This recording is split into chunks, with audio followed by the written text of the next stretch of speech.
Free flowing, sailing with the wind, not knowing how this story ends.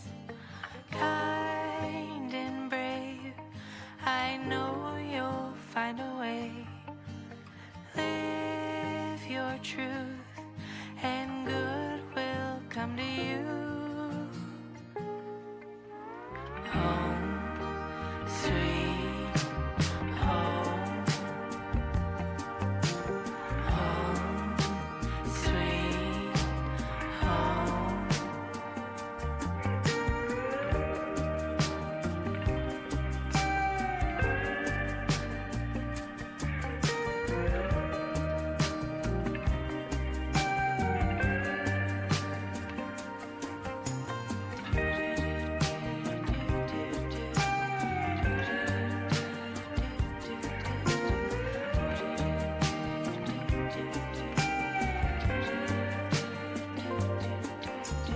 Grounded, steady, earth between your toes, arms wide, ready, love is true, you know.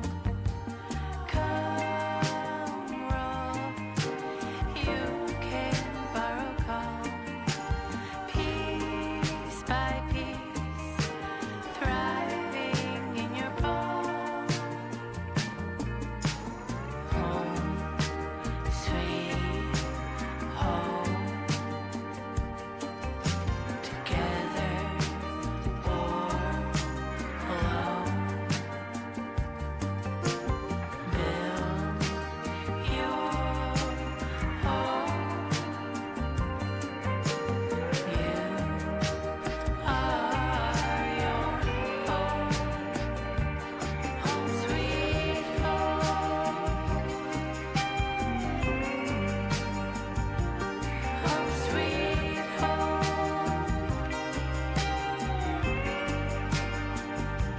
Home, sweet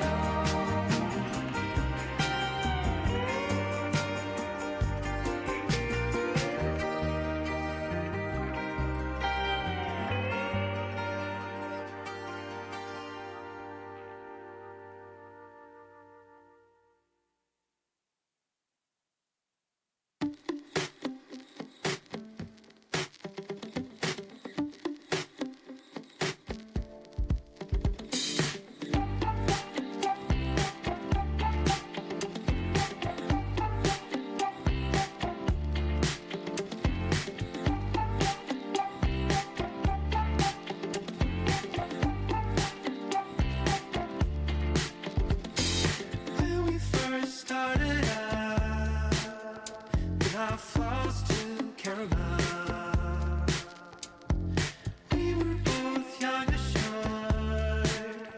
No, we're not, no, we're not. What did I say? You should worry about, you should worry about all of me. What did I say? You should care about, you should care about what you see.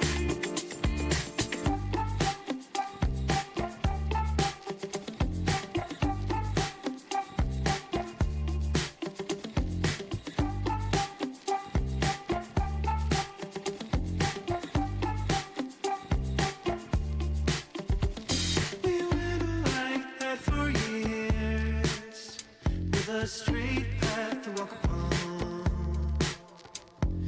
We could win every time. No, we won't, no, we won't. What did I say? You should worry about, you should worry about all of me. What did I say? You should care about, you should care about what you see.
What's up, friends?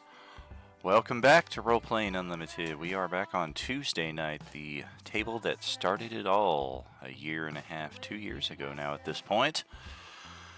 And we continue with our week 9 of activity here in the Coalescence Act 5, our zombie apocalypse once again.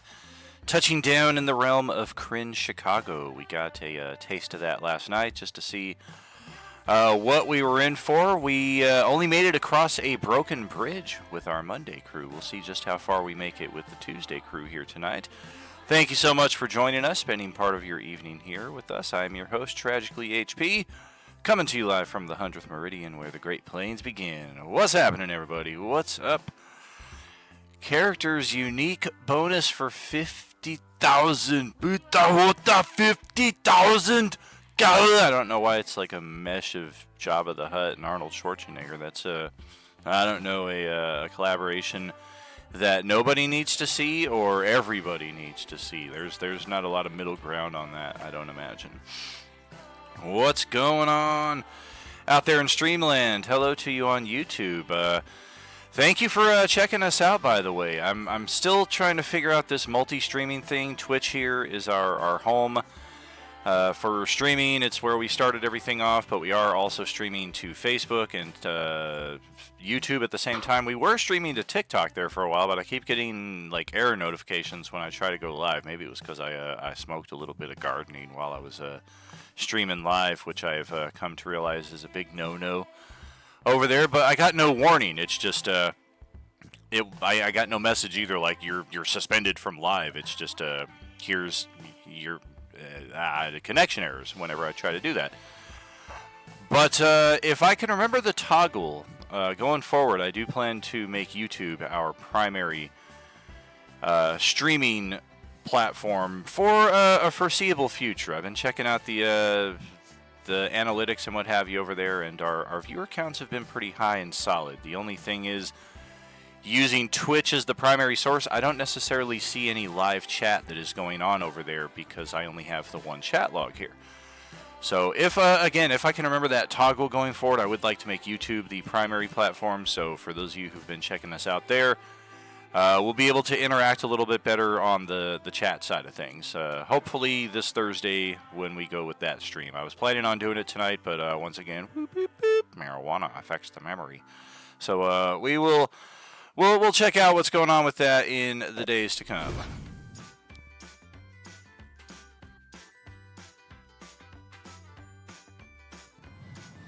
Oh yeah, they've been waiting to hear this.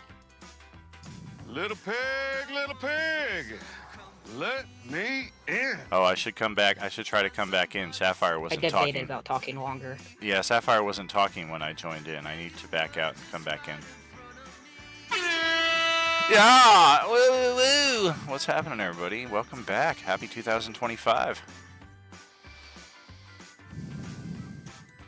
Hello, hello. And Blaze joins right at the bell. Of course. I try to do good. Trying to adjust some volume levels here. You guys are coming in a little lower compared to last Tuesday. Last Tuesday I was turning y'all down. This week I'm turning y'all up. Well, welcome back, Tuesday table. It is very good to see you all. We've got a full table here pretty much, minus Steffers, who will be our new player here on Tuesday. She is joining us from Thursday. Unfortunately, her work schedule changed, and Thursday no longer works out for her. That's why we have an opening at that table, and Tuesday we happened to have an opening at this table. So she will join us next session. Slight chance that she might pop in here tonight. She did message me that she just recently got home from work, so she's doing all the after work stuff. So possibly we'll see her at some point tonight.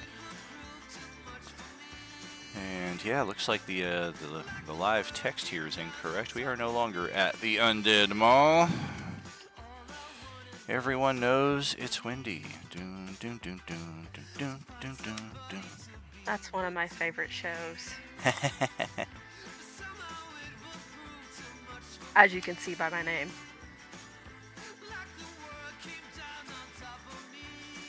There we go. The Windy City isn't that windy. is our title going forth with this. I do not speak from personal experience. I speak more as a side bit of conversation that I have frequently with my wife, who is from the Chicago area, and after living 15 years plus here in Vegas, will testify that I don't know why they call that the Windy City when the wind here in Vegas is like 50 times worse. It's like, yeah, it's pretty crazy. I mean, if you really want to know, it actually has absolutely nothing to do with weather. Absolutely. We did eventually look into that and find out the source of it. So, yeah, that's all part of that story, and henceforth why the Windy City isn't that windy in the literal sense. Fun bit of trivia for anybody there who's curious about that to pull on that thread and check into yourself. And we have gone through our party selection here, NPC selection primarily. And yeah, we've got a lot of them. Look at this block of NPCs here for a Tuesday night. That is 9, 10, 11 NPCs to choose from. That's because we're awesome and we saved them all. Yeah, not a single. Absolutely. I mean, I think a couple of them might have either died or got dropped to 0 HP in the end of the Undead Mall stuff, but they were very quickly revivified or stabilized. Shush, we don't have to talk about how I fireballed them. I mean, Kate and Maggie did not have the best start. They were rather injured in their debut, and Sandwich Sammy the Sandwich had a rather embarrassing debut, but he keeps finding bread and vegetables and meat and creating sandwiches roughly the size of his head. So he is a popular guy, but not popular enough to be chosen to accompany us on our adventure ahead, sadly. Surprisingly, after initial leanings were towards the shrubby Bleedle side of things, it looks like we have opted to go with Kurt.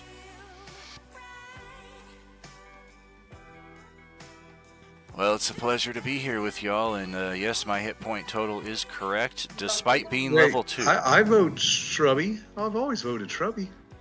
Yes, indeed. We've got, that means 1 for Bleedle, 1 for Shrubby, and 3 votes for Kurt. So at this point, it would seem to not matter which way Grant chooses to vote, because Kurt has taken the party majority rather sizably here. And yes, because your GM insists on rolling hit points for all the characters, if you look at the most recent rolls, which one do you think is Kurt's? The second one, of course. And his con is a negative modifier, which does not affect his hit points at level up time, but it does affect things infection-wise that could be very, very bad. And are our hit point totals correct here on the starting screen? Have our characters taken 6 weeks and not gotten a long rest here? Seater, Zara, and Skullcrusher. I know it's kind of a gritty realism campaign, but let's not play it that realistic. Like, we should at least get 1 long rest. Oh, I forgot about that. What happened to Kurt's sandwich? Kurt didn't have a sandwich. Yeah, Sammy's got the sandwich, and then Susie's got a submarine here as well. That's Submarine Susie. She's got her own little sandwich. You got 2 characters.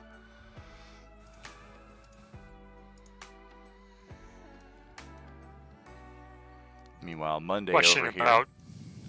Question about Kurt. Does he have like good weapons and armor? What's up with his gear? Let's check. He does have an automatic pistol. I had to double check to make sure I added that in. AC is pretty poor. He's wearing a leather jacket, aka leather armor.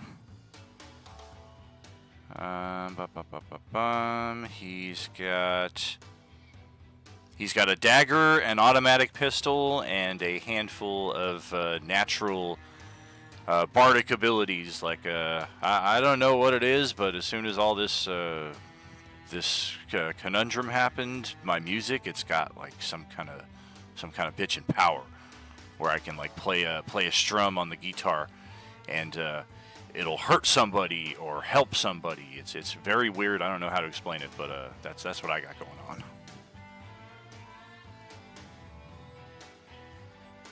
Can he wear anything other than light armor, or is light armor his max?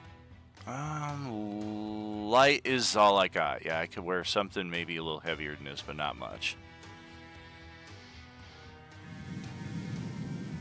'Cause I know we got some the modern armor stuff that might work. I just don't remember what it was equivalent to. Ooh, Elven Chain. Yeah, that might help me out. Because I think you're considered proficient in that, right? Yes. That might be true. Yeah. Yeah, you are. That is correct. You are considered proficient even if you lack proficiency. So, yeah, if we got one of those, I'll happily grab one of those. Pretty sure we had a whole bunch of those, and not everybody claimed them. So We got at least 3 of them. I'm not sure how many were claimed, but we will throw one on his sheet, and yeah, that'll increase his AC by 3. And were there any other like better weapons still laying around, or were all those picked up? That's, I imagine, on any kind of inventory that your party might possess. I don't have that offhand. And Monday, Tuesday does still have access to Vorn Anor. This is where she will be calling her abode for the time being, as we are in a completely new land. So, of course, for any of our super supporters, epic supporters, if you summon her to the field of play, she is eligible in that respect. Okay. And does he have enough ammo for his gun? I got, I'm sitting on 26 rounds right now. Normally I'd Kurt carry take my, 30. Would Kurt take my Ring of Shooting Stars? And if he did, would he be able to say that he attuned to it beforehand? Let's see.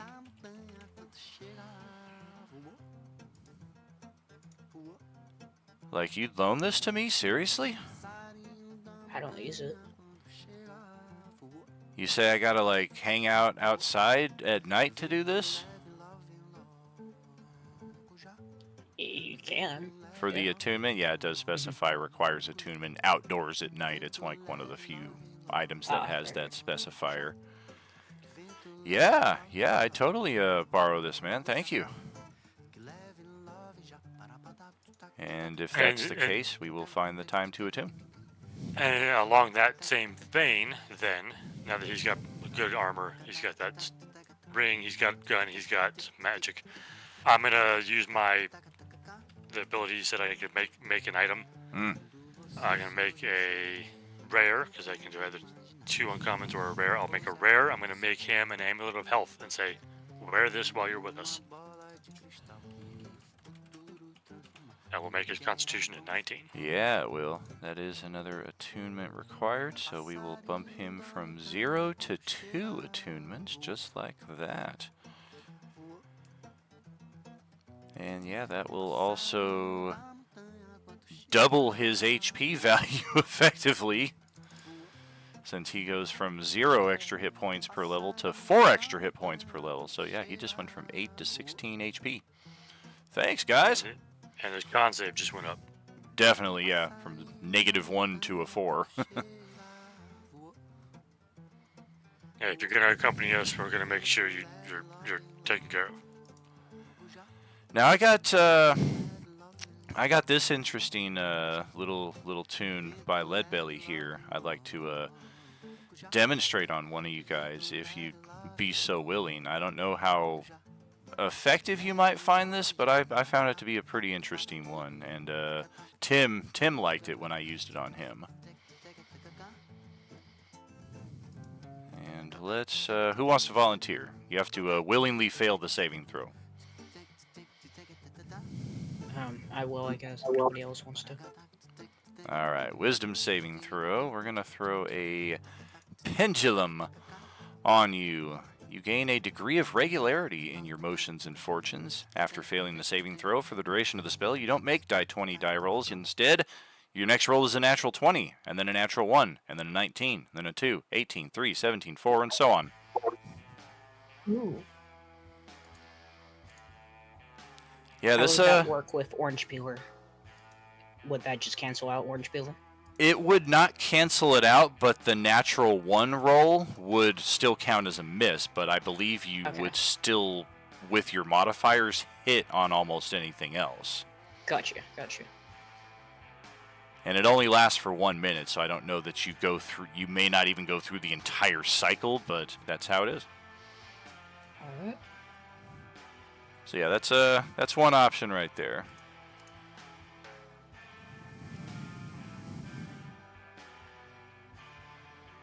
And if we are satisfied with our NPC, our current equipment and all that, make sure Skull Crusher gets that long rest. Looks like he's currently 20 HP short. Does anybody in our group need a bag of holding? Because I've got 4 of these motherfuckers. I'm still good for a few sessions before I'm overloaded, so. Man, I could keep a lot of cigarettes in there.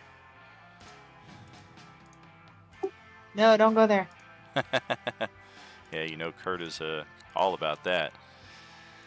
I was pretty proud today. I ran into my my friend here in the apartment complex who has the cutest little Shih Tzu, but he always is reliable for a cigarette if I want to bum one. And I was tempted, but I did not do it.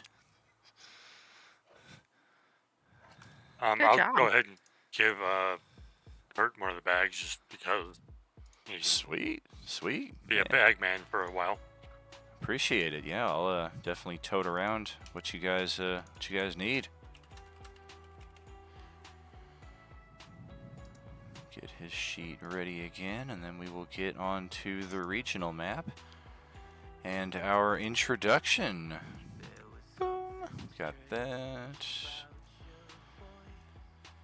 All right.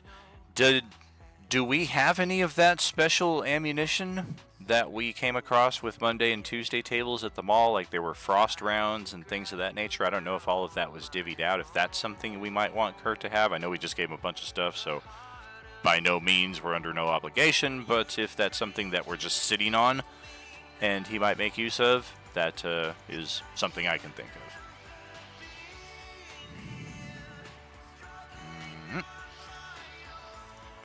Welcome to the Chicago Wasteland.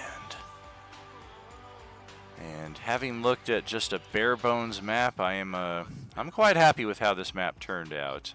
Just on the most basic levels, I think it at least fits the general terrain theme in kind of a Fallout New Vegas, how it fits the Vegas topography anyway. And here we are at the home base, the mall, where we spent a number of weeks back in 2024 clearing this location of the undead and making it a suitable home for what we thought were going to be 3 groups of survivors. Whatever happened to the Sunday night table, we don't really know. By the same token, they're wondering what happened to the 2 tables here. One distinction that I mentioned last night between this pairing and the other 2 pairings is the lack of a figurehead NPC in the community. Wednesday, Thursday, Cyberpunk Waterdeep has Noburo as a notable NPC, a trustworthy character.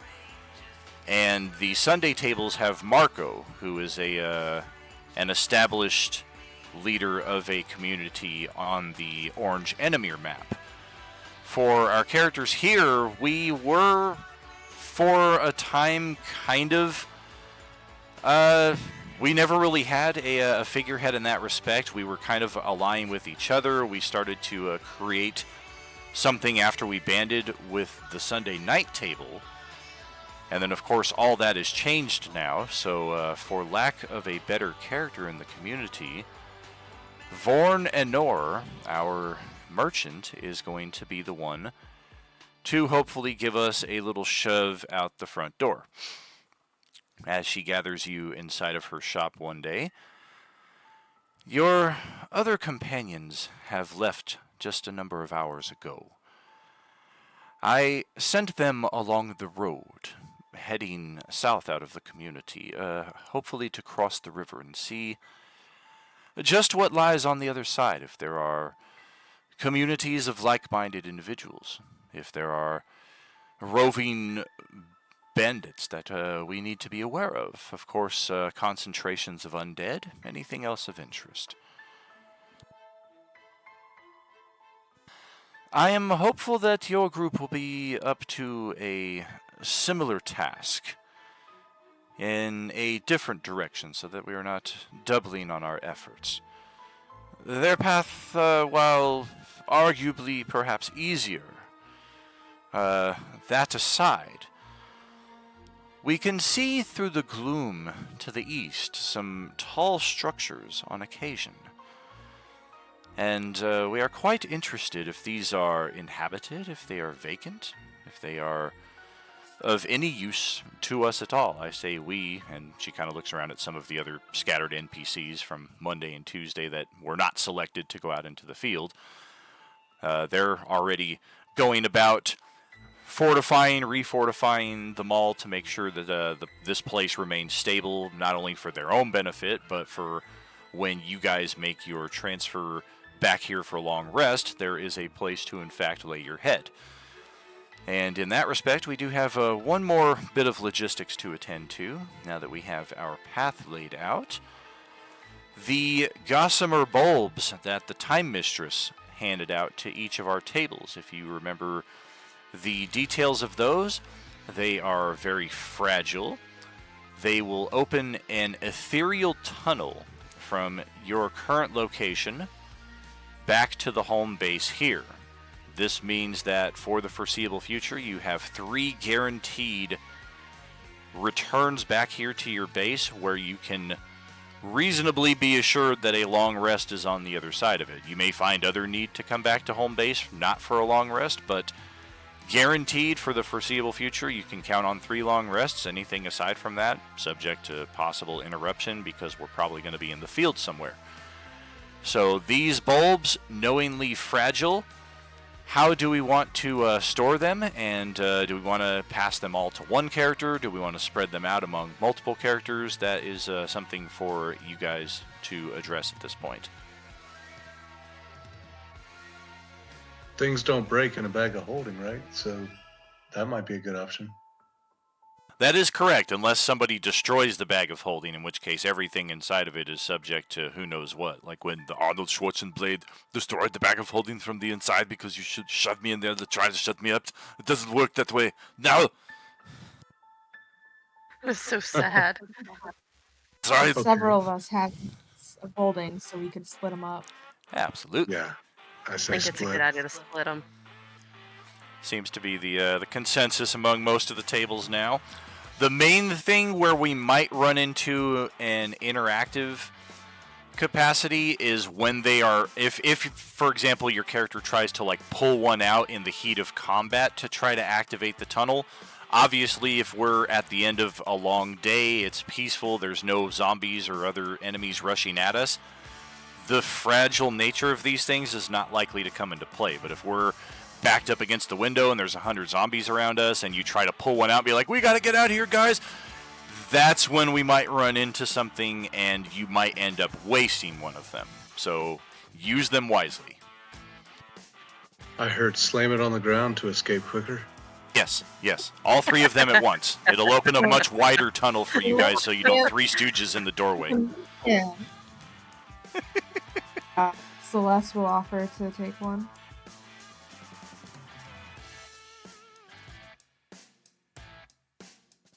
Skull Crusher will offer to stay the hell away from them. Well done. I'm surprised he didn't try to eat one and open an ethereal tunnel from his gullet back to the home base. Oh my gosh. Hey, Don't it really give him works. any ideas. What is their flavor? Menthol, barbecue, and curry. Intriguing. Yes.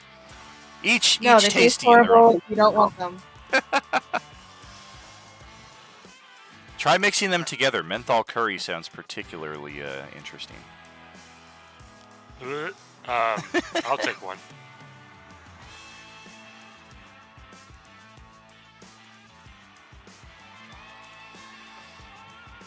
So with that out of the way, and assuming we have no need for re-provisioning, our path is going to lie more or Hold on, less Who has the southeast. third one? Yes, Celeste, Celeste. me, and somebody else? Silkus want to take one?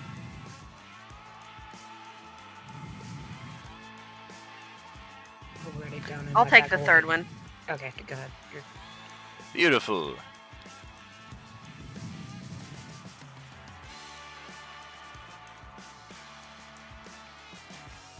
So yes, as I was starting to say, our path is going to actually lie across the off-road ruins here. And one thing of note that I pointed out last night, the skies above are now spilling a red wash upon the land.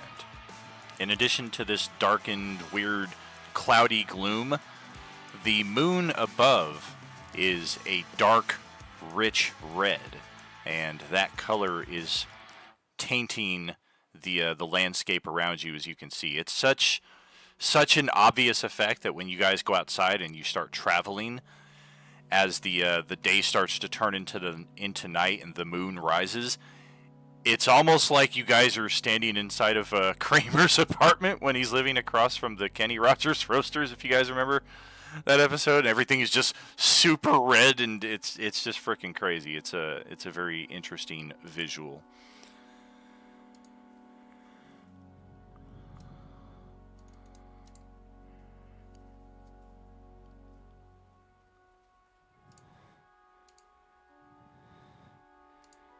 A few moments here to check out our map, get our tokens in place.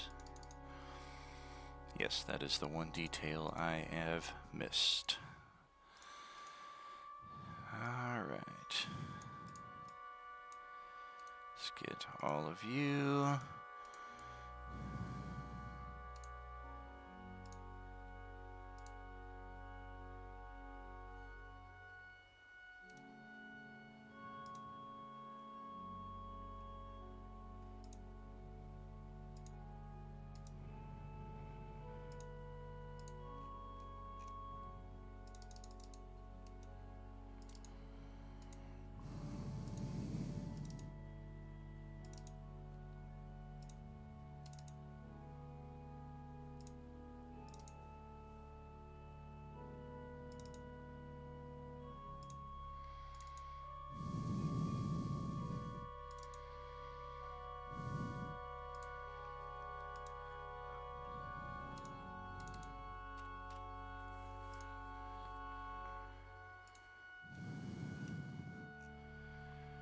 So what's happening? Anybody do anything interesting over the holidays? Take any trips anywhere? We had snow. It's a rare Ooh. occurrence in the East Coast where we live. Yeah, we've had that like twice ever in the 40 years I've lived here that I can recall.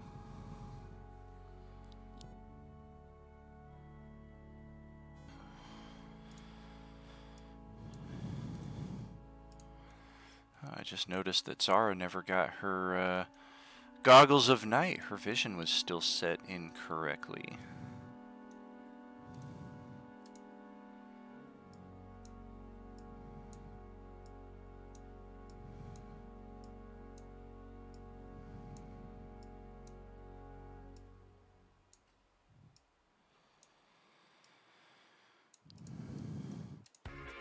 Very cool. Alright, so as we make our way into the ruined wastes here, travel is particularly treacherous. This area appears to have just been bombed and leveled at some point in the very distant past.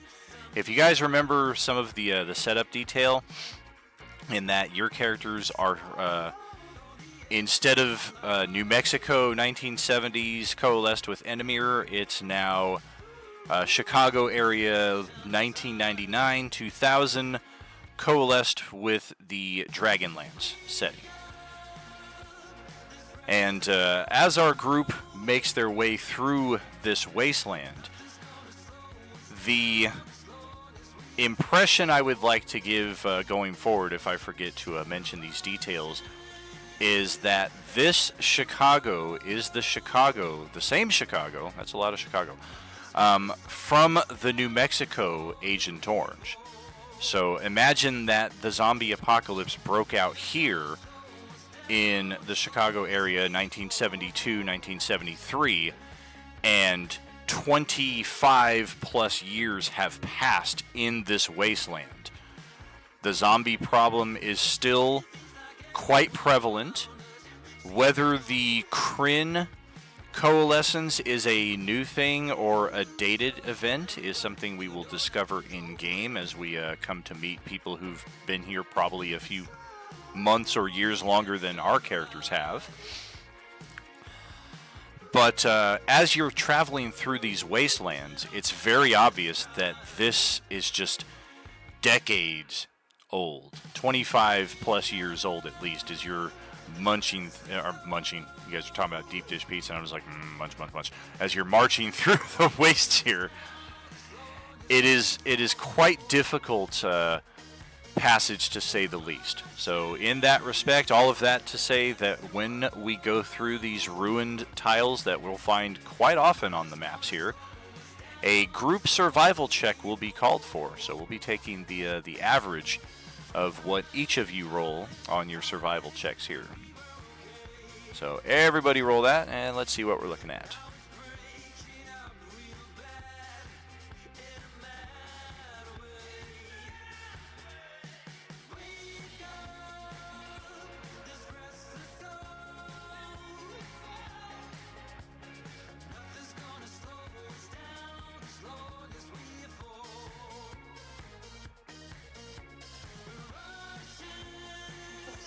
Terry can't survive. She can't find the button. Oh my god, shut up, you blue falcon. It's probably next to the oil stain on the floor. Did I have an accident? Damn it. Yeah. That was great last week. What happened? Did my character have an accident?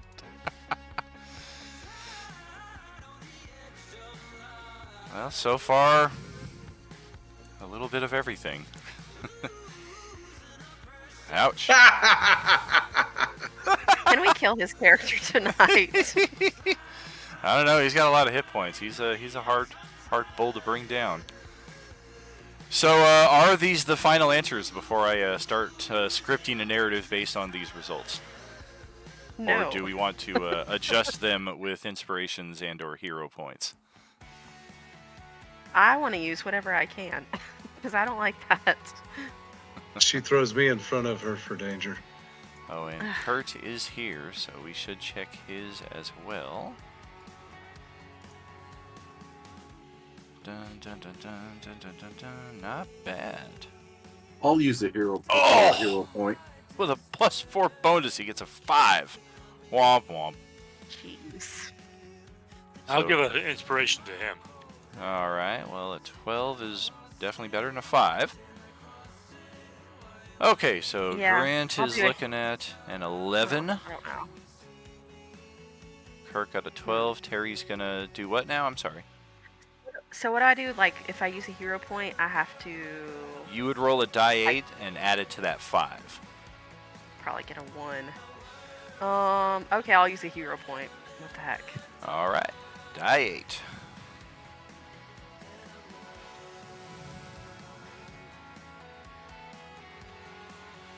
Well, that's respectable. Better than a 5. That's 11, Tied but she Kurt. needed a 12.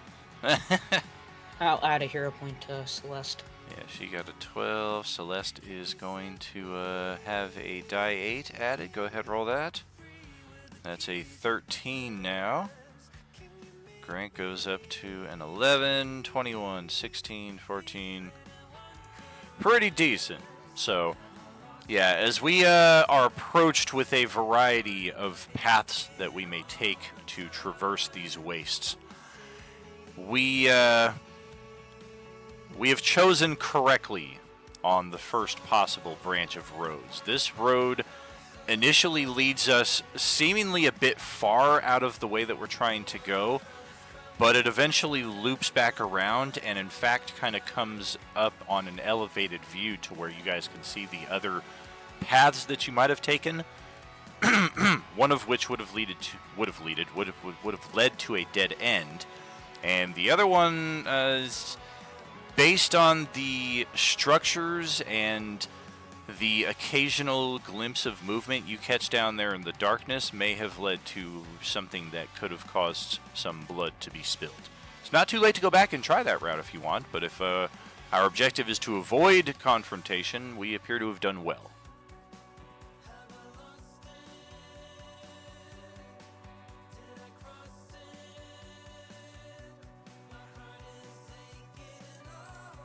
That being the case, looks like we will proceed, and each of these hexes represents a half mile, but as we're not taking necessarily a direct crows as the bird flies path here, we will be looking at another survival check as we pass through the same hex. Go ahead, roll those again.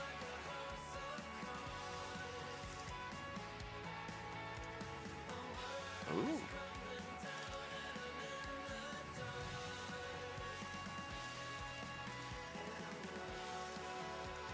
Oh, I'm gonna use the inspiration, I guess, and take that as second roll. wow. All right. Doesn't the inspiration just give you your other side of the roll? It does. Or it can, because if you roll like double natural ones, you can do an inspiration and just re-roll entirely. I'll do inspiration as well. Okay. Did we find out what the bad is of the survival check? On the first It's just go, the curse, we would have. right? On the first go, it would have led us down a different path that would have led to an encounter. This time around, we're not sure because we definitely are not experiencing the bad with these results. Even if Skull Crusher keeps that 9 and does not inspire, everybody else rolled very well. I'll roll with it and see what happens. Very good. So yeah, this is as direct a path as we're gonna get, leading down a ruined street that has a glimmer and a glow from a distance as you approach. And the closer you get, you realize that some old wreckage in the middle of the street has been set ablaze, whether for warmth, for light, for both. Who really knows? But the occupants of this particular neighborhood are obviously trying to keep hidden from your group and doing a rather poor job of it, as despite the gloom and the 60-foot limitations on your vision, you're able to make out some of their hiding positions. You're pretty sure there are more of them that you don't see at this point, but a group of 3 of them, humanoid, robed, armed with crossbows and looks like scimitars or some kind of serrated curved blade, are taking cover behind the wreckage of one of these vehicles and seemingly just waiting for you guys to wander down this street, which is the way you're going to have to go to get to your next destination.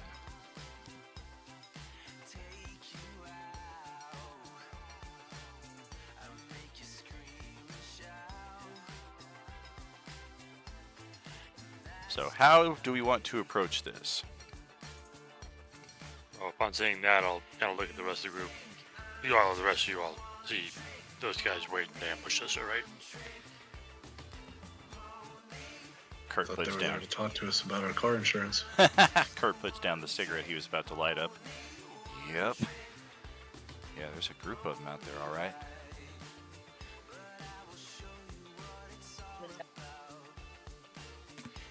Are we sure they're not just hiding scared as opposed to ambushing? I mean, it could be either way. I mean, we don't know what kind of situation they've found themselves in recently. They may think we're hostile. So, we might want to try calling out to them, see if they can make friends. I don't know. Can I go ahead and see if I can get information? Hey, do y'all like deep dish pizza? Approximately how far away are these guys? I would say at the edge of the 60-foot vision. Okay, gotcha.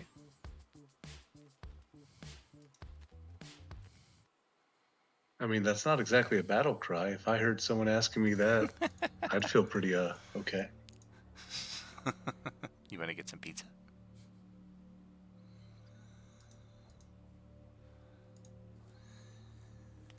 Yeah, which, are you in fact shouting that out? Oh my gosh. Unless anybody tells me to keep shut the mouth, then Everybody always tells you to shut your Oh, mouth. damn. I was gonna say yes, but I guess I'll say no. Aw. The box says no. Why don't Screw we it. Yes, discuss it? I yelled it out.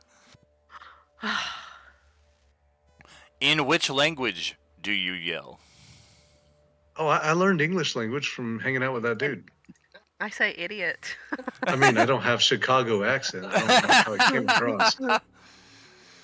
So you're calling out in English. Yes. All right. No, he calls out, "Do you like deep dish pizza?" in English. I'll follow it up directly in common with, "We are not enemies if you do not make us enemies."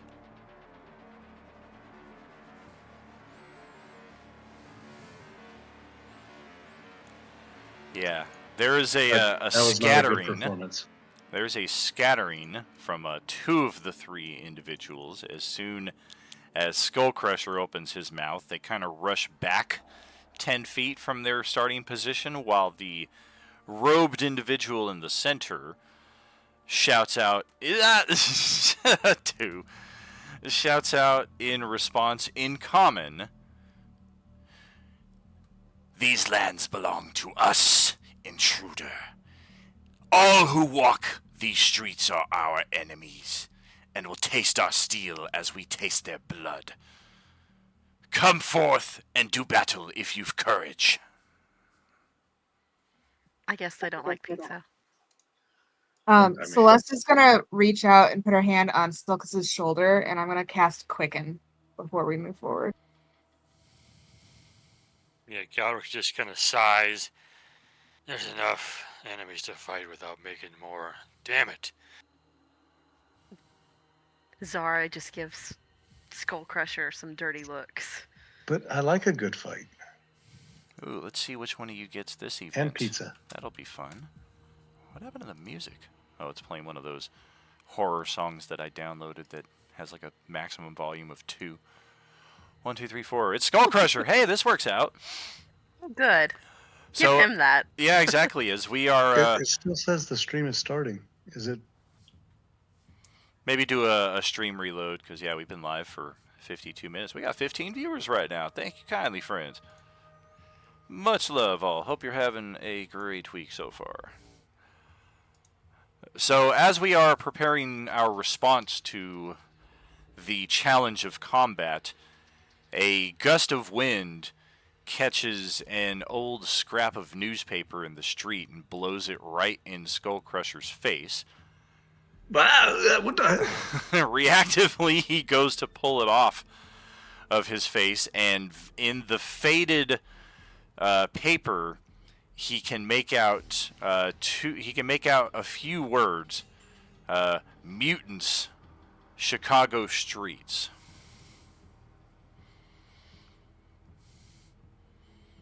Hey guys, it says that there's mutant pizza in the streets. Are they teens?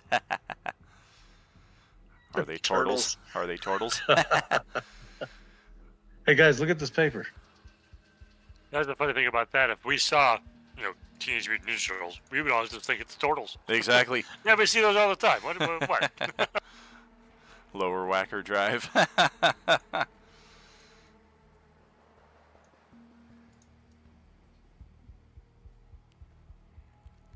So, are Actually, we nobody going wants to to come march see this forward newspaper? onto...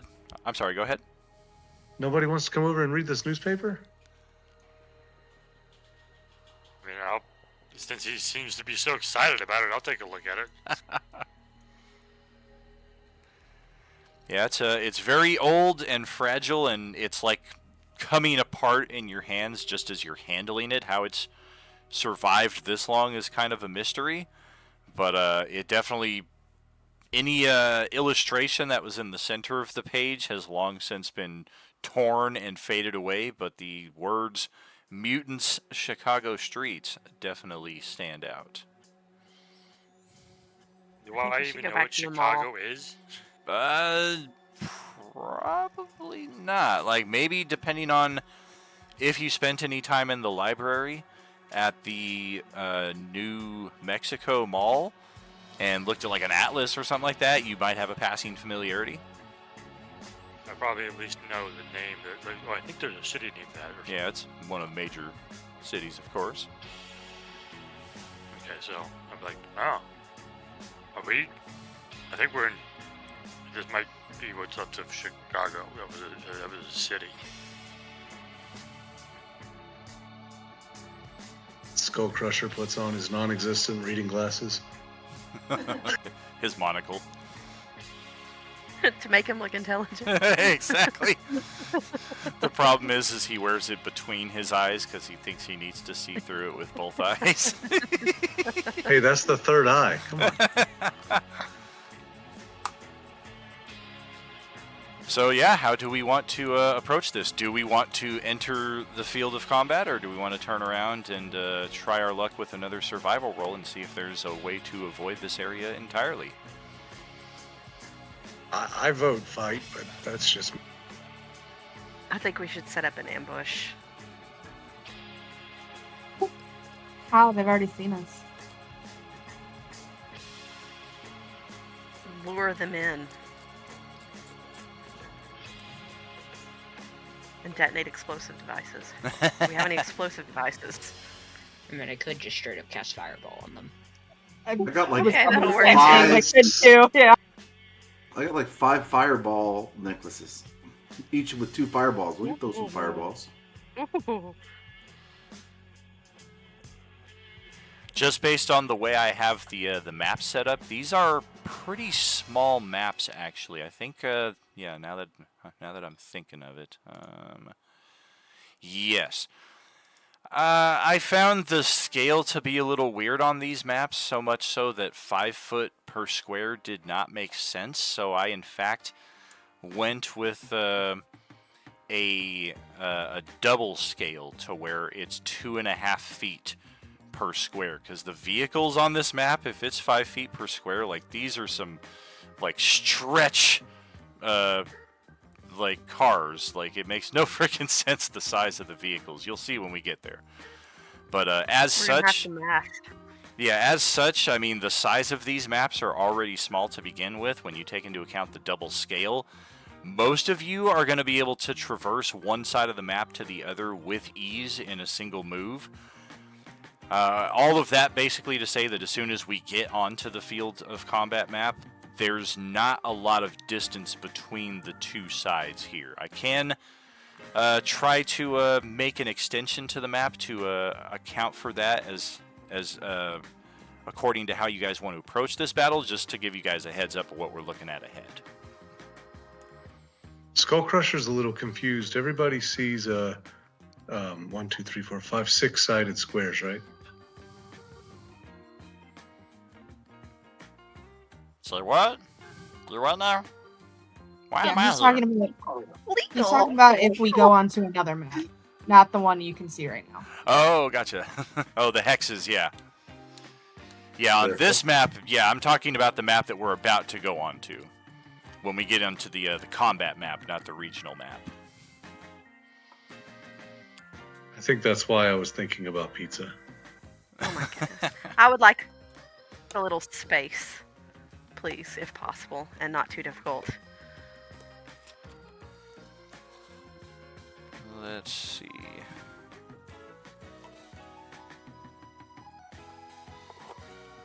I mean, you can fly. You can create your own third dimension. Okay. As long as there's no flying things, I'm good. Well, there might be. I can't promise that. I need space. Let's see. I did not have the opportunity to light this one. So let's do a quick dynamic lighting here on a separate map. And let's... Well, no, that won't work either. I'm going to have to just add this in. So yeah, If it's brief, too much brief. of a problem, it's not a big deal. It'll take less than 5 minutes. Part of a challenge here for me as well. I perceive nothing, but I tried. There, move that to the back. Okay. Now we gotta extend the map.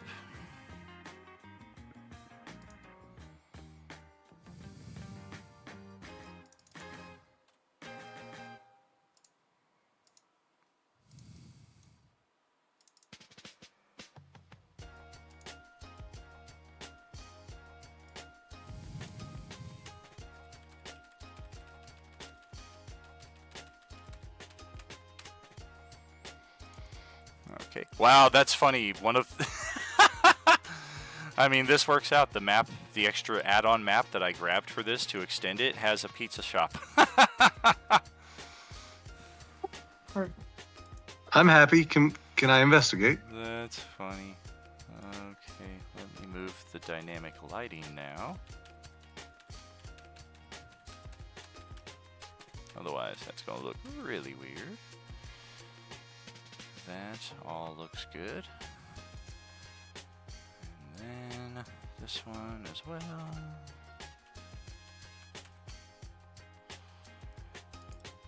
Beautiful.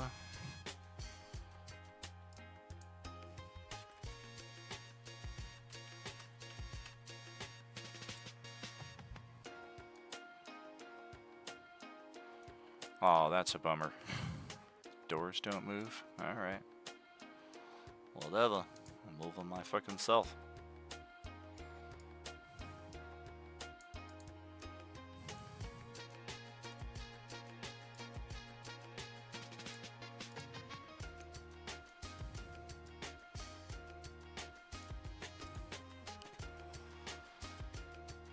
Alright. Just about got the first half of it done.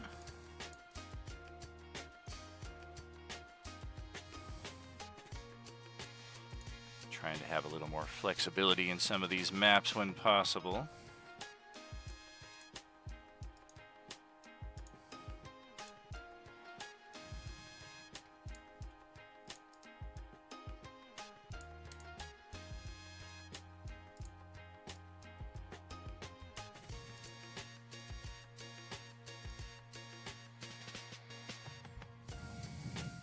Okay, now for the tokens.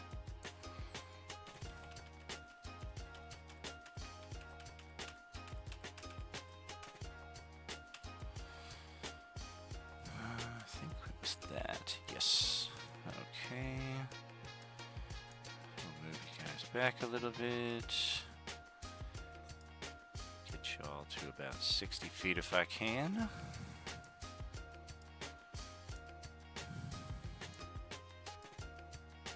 Well, that's 40 feet.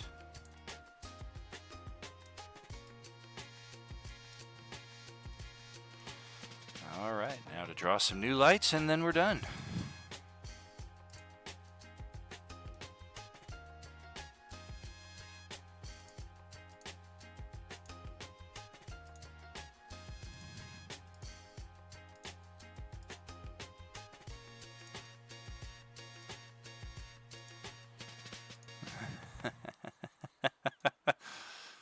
The name of the pizza shop is called Probably Pizza. Oh my gosh.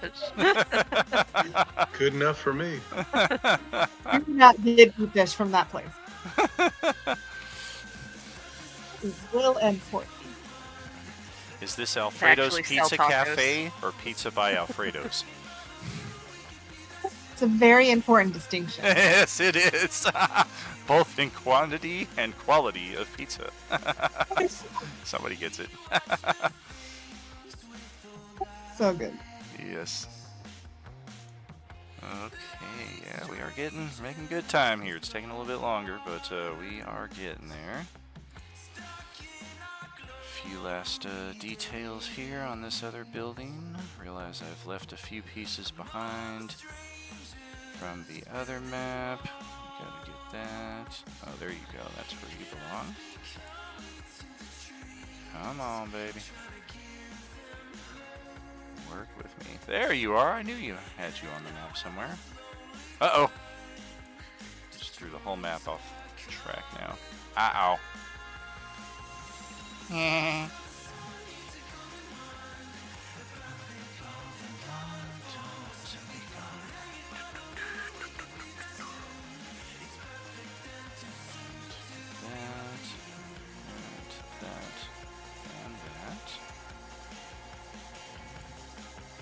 Almost there.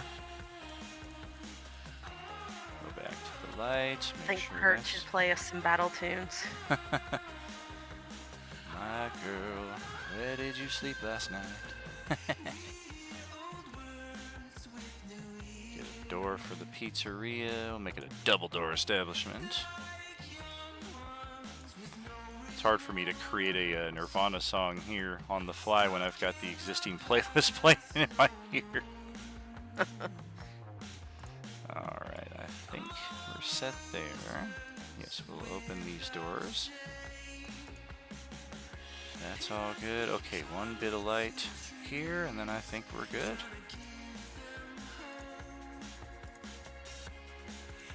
Nice. Ended up getting an alley out of this edition as well. Alright, we might run into an issue here or there, but otherwise I think we are good to proceed. Let's check out just what we're looking at here.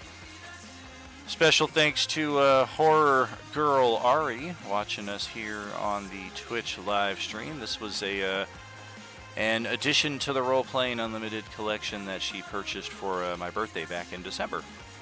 So it was very cool to add these wasteland streets to the collective and add some lights to them as well. And yeah, if you guys can see inside of these blocked off buildings on the west side of the map and the north and south side here that have no doors, that's because I basically constructed the lighting after your characters were already here, so don't try to explore these areas. These are all just blocked off. There's really no point to trying to go into them. They just exist as background details. I did open up the pizza store just as a bit of fun if we do want to go inside of there. Otherwise, this is the side of the map that we were originally contained to. All of us were on this tiny little stretch of map. And yeah, at this distance, we can just see the one mutant who has been shouting his challenges to us. And for anyone familiar with the Dragonlance setting or who played in our Friday night Dragonlance table, these things are quite recognizable, and perhaps a glimmer of hope that our canceled and lost Dragonlance campaign is not as canceled and lost as we might have thought. So with that being the case, we do still have 60 feet of range here. We do have a bit of a better visual on what we're looking at. How did we want to proceed?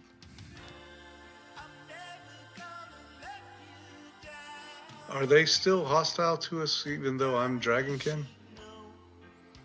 They're not dragons as far as you can tell. I mean, they're mutants, and maybe they don't know that you are a Dragonborn.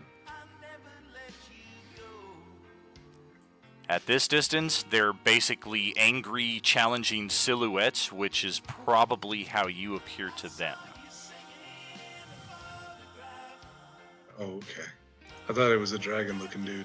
My Oh, bad. definitely. I am showing you the token, but the more finer specifics of it won't come into detail until you get a little closer to it. Well, somebody smarter, feel free to speak up.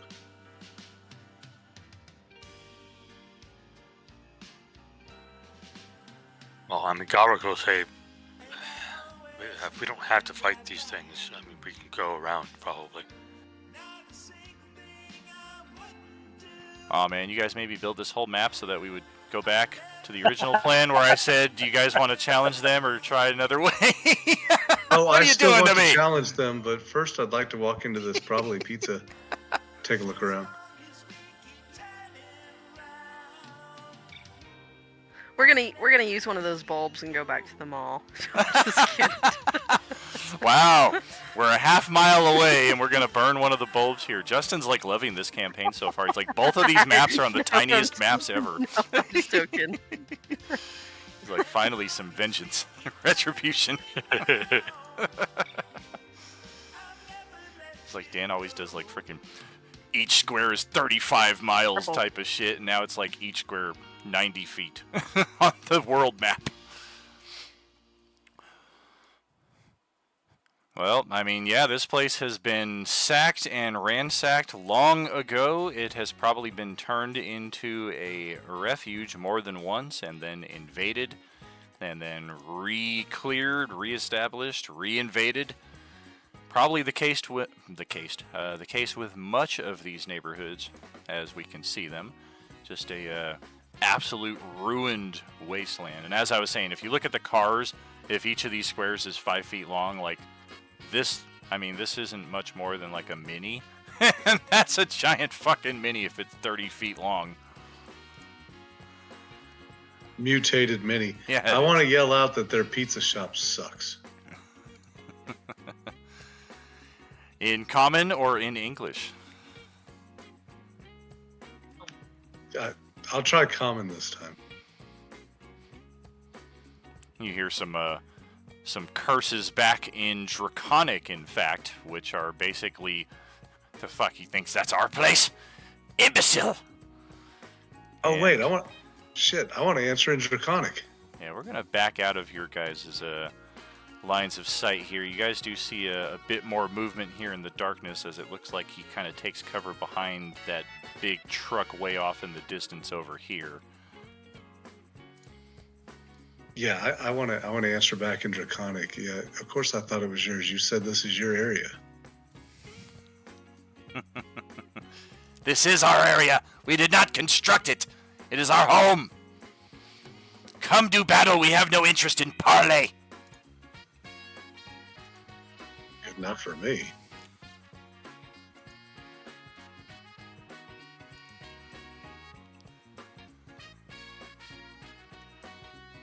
I mean, whenever we see them, we can roll initiative. Whenever we want to try to preemptively launch something, we're free to do that as well. But at this point, now that you're closing into enough of their lines of sight, we are, in fact, going to have them roll an initiative. We're gonna call out. Why are you so eager to fight? Why do we need to be enemies? What you have, we want, and we will take it. Your bones, your meat, your flesh, your gold, your goods. It is all ours. Oh, and let me do a little something extra here with Skull Crusher. And before everybody goes rolling initiative, let me direct your attention Yes, to two of something. me. Haha. Let me direct your attention to a new feature here. In this region, if everything has worked as it should, you should see a field of utter blackness and possibly your character's name and health bar. If that is the case, we're going to have you roll initiative off of those characters down here. Click your character, roll initiative, and then scroll back up to the field of play, and we'll play off of those characters. That way, in case you accidentally backspace your character and delete them, it doesn't delete them out of the initiative. I So, totally Chris, you don't can add understand. a D4. Yeah, it didn't do shit. I don't know why we That's right. lost Skull Crusher's initiative. Put that back in. Pushes you above me.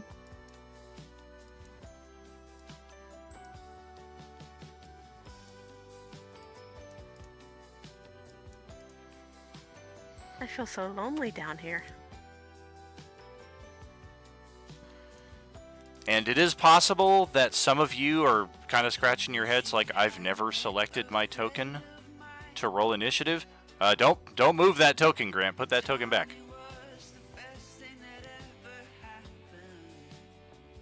Yes, leave that token down here, and then scroll back up to the field of play, and you should have your token in play up there. But yeah, I know some people have never had to select their token to roll initiative. They just click the initiative button on their character sheet, and everything works fine. Other people will click the initiative button on their character sheet, and they get the error message that no valid token was selected. That's why the proper order of events is select your token, open your character sheet, roll initiative, and because of that, we've had issues in the past of people accidentally delete their tokens, means they've deleted their initiative.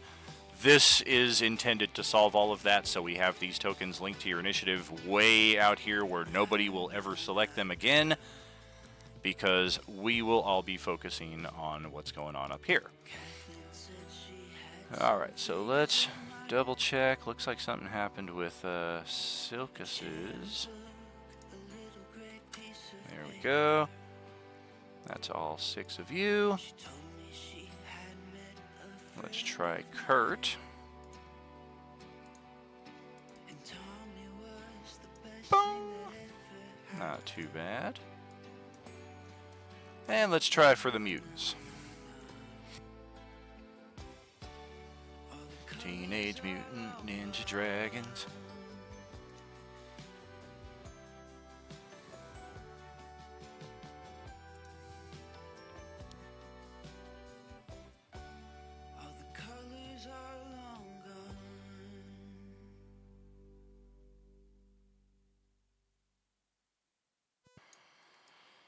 Oh yeah, we got a few varieties of them out here.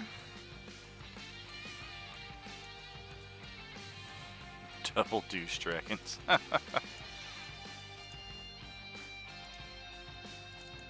Bozaks, not too bad. Sivax. Oh boy, a 1. The Baz. A 17. Hey, look, they don't get their rolls hidden like the oranges do. A 7. And there we have it. 4 different varieties of mutants, or draconians, as it may be. Do a little shuffle here. 1, 2, 3, 4, 5. No direct. Yes, we do. Kurt and Galric have tied initiatives exactly, so we need to dice off D20. Alright, so we'll just switch you with him. Otherwise, everything looks good. Makes sense. I'm like one of the last to go because I didn't want to fight. Absolutely. Yeah, these things are going to force your hand, it would appear. And, well, it's a while before they go, so we'll see just what happens here. Silkus has got the top spot in the turn order. Why is it so cold when I'm next to you? No way. I'm gonna pull out my necklace of fireballs, and I'm going to go ahead and step up first one. And throw it like right in the middle of them to get all 3 of those. Okay. And I'm throwing the whole necklace, so that's 2 fireballs. Gotcha. It's 2 level 3s, but still 2 fireballs. That actually just increases the caster level, if you will, so it's another... Oh, it does? Okay. It adds Yeah. another... So then it's a 4th level fireball. Right. Yeah, 4th, yeah. And what is our saving throw set at? Double check, it is 18. That's not what the item's DC is. Oh, is it a set DC? It is. Yeah, items have a set. It's probably like a Not 14 bad. or a 15. No, not bad. Go ahead, roll damage. They all rolled pretty decent on their deck saves there. 2 of them didn't even have a bonus to it. Throw me a freaking bonus. Yeah, my guess is all of those save anyways, which is fine. Yeah, I'll check it So out that's, anyway. 4d6, right? Well, the base one should be 8 dice 6, so this is probably 9 dice 6, I'm guessing. Because a 3rd level fireball... Yeah, 3rd level is 8 dice 6. 4th level adds a dice 6. Spell save DC is 15 for these.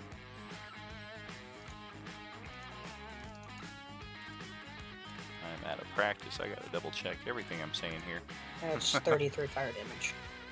It is 8d6, right? Yes, it is. Perfect. Yeah. Good job, Daniel. Alright, so that means we each take 16 fire damage. Ow! Good thing we made those saves. I would have killed us outright. 16 off of this guy. Now we're in a little bit better shape.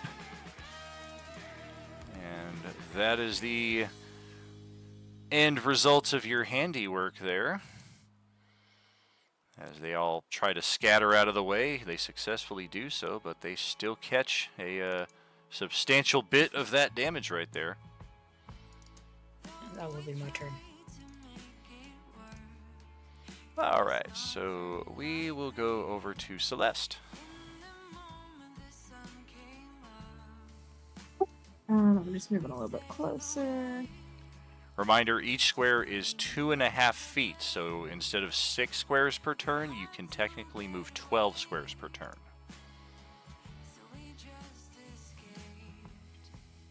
That was math. Each square is 6 feet instead of 5 feet? No, each square is 2.5 feet instead of 5 feet, so you can move double what you normally can. This is a very small map.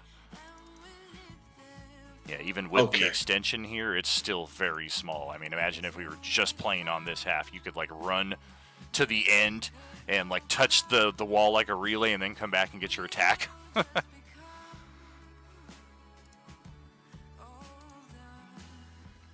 Pineapple pizza.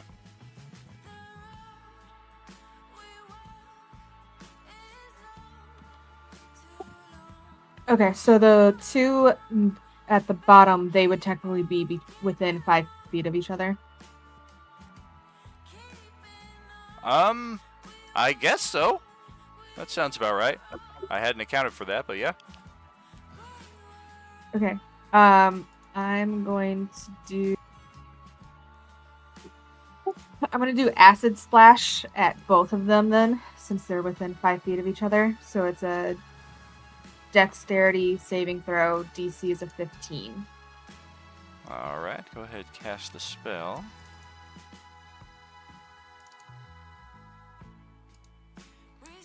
Looks like no and yes.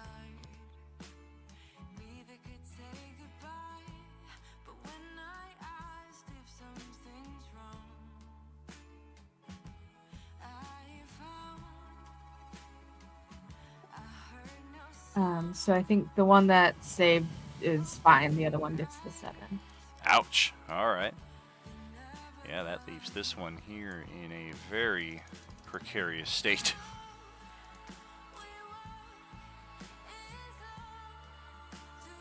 And I should be good. Alright, well, let's see what Skull Crusher's got.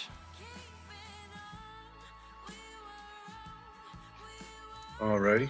Move up and start whacking.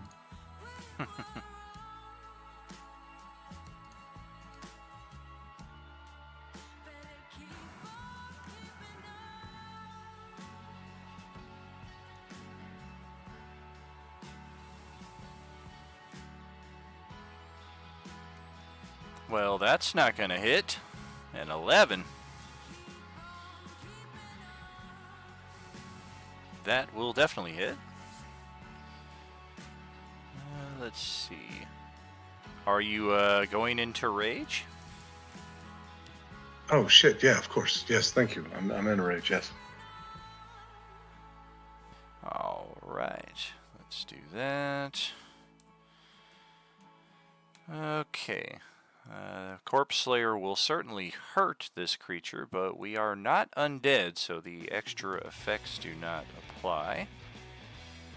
A crit is a crit, however, so that is 17 points of damage. We only had 8 hit points left. Yeah, we're not alive anymore. And little after effect. When reduced to 0 hit points, its body turns to stone and releases a petrifying gas. Every creature within 5 feet must succeed on a DC 11 con save or be restrained as you begin to turn to stone. At the end of your next turn, if you have failed, You roll the save again. Oh yeah, it's almost impossible for you to fail that saving throw, so it's almost kind of like, is that potpourri? And now you're good to go. All right, move, bonus action, attack, attack. Let's see what Light the on the guy Draconians have. next to me.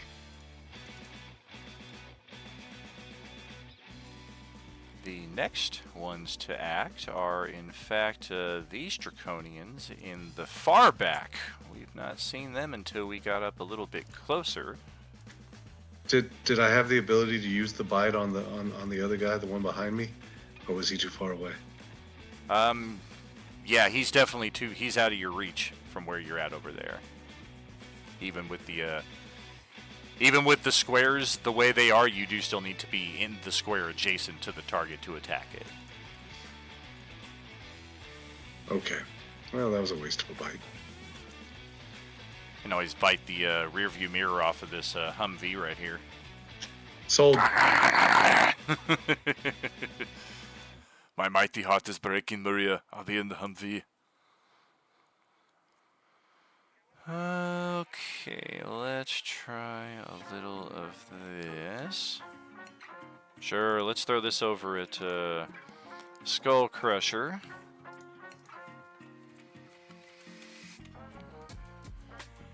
A 20-foot radius sphere of yellow nauseating gas. Spreads around corners. It is a heavily obscured area.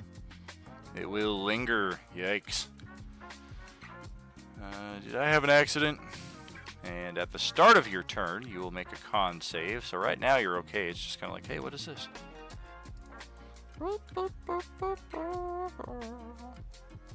Is this going to work? How about that? I mean, it does, but it doesn't. It's not the correct size.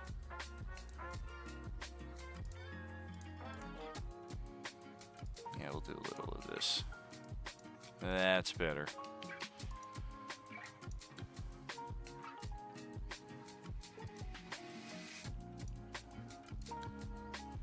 Remember, that is a heavily obscured area, meaning that you effectively can't see now at this point. And any saving throws against that will come at the start of your next turn. Otherwise, that is it for the first Bozak. The second one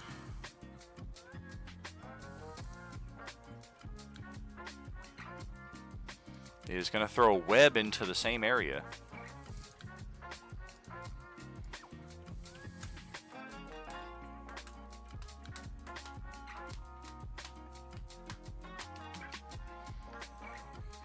Spells, here we go.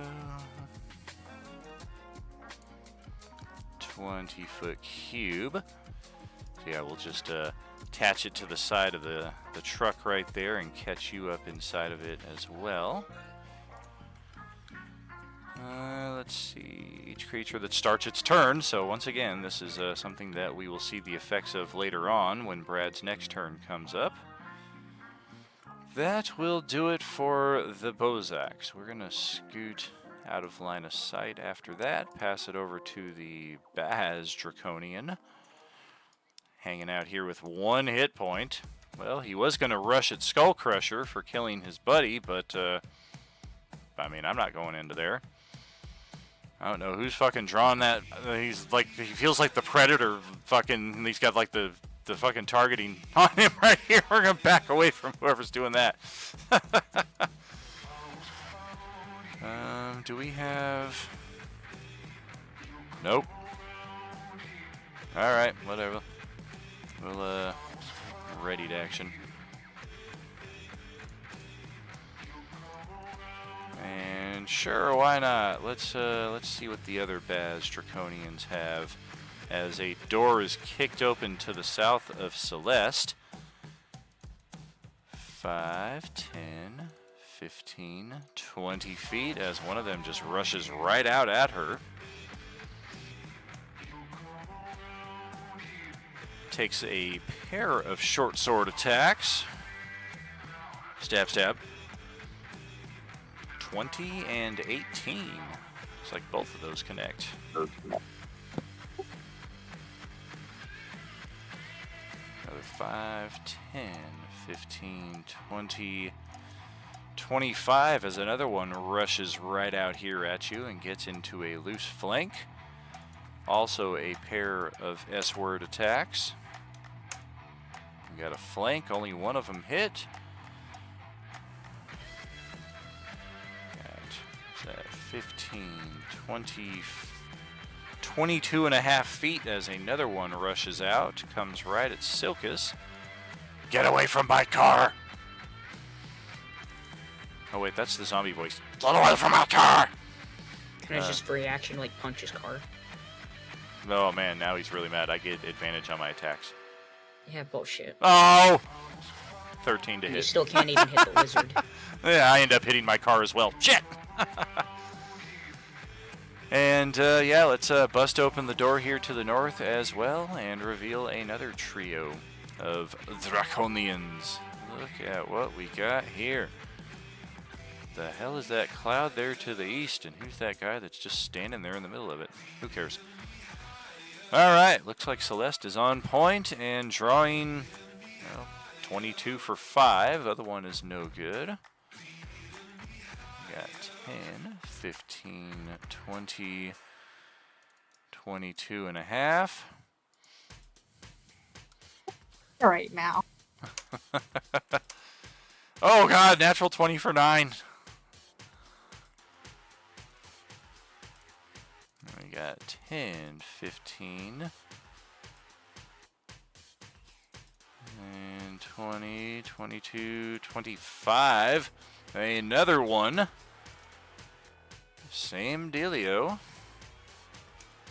Another natural 20 for another 7.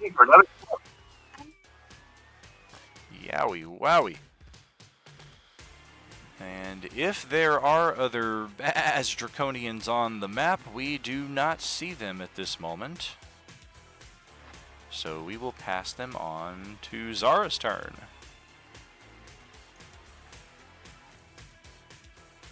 Just So watch. she's gonna head over here. Oh, go ahead.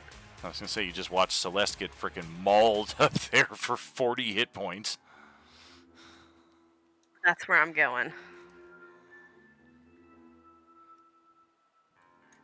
Help.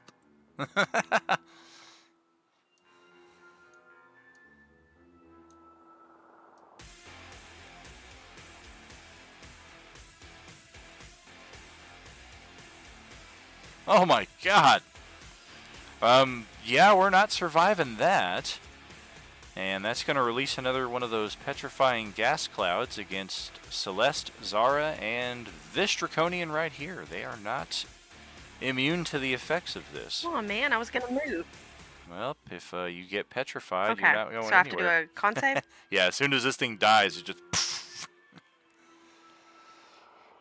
Oh yeah, you're good. DC is 11. Watch, the only one that fails is the Draconian. Oh, he made it too, just barely. So yeah, they're basically just stone statues for a minute, and then they crumble into dust after that point.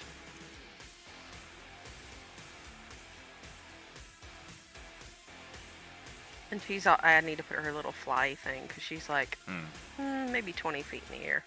Okay. On this map, that's 40 feet. Just kidding. Hey, right. Grant, welcome back. 2025. Happy New Year. Up to you. Happy New Year. All right. I'm going to move up here and shout, make sure you stay close to me for my aura of protection, which will give you a +5 on any saving throw rolls. Yeah. Back that guy right there. I mean, you really should speak to the camera when you say things like that, like to completely immerse yourself in the breaking of the fourth wall.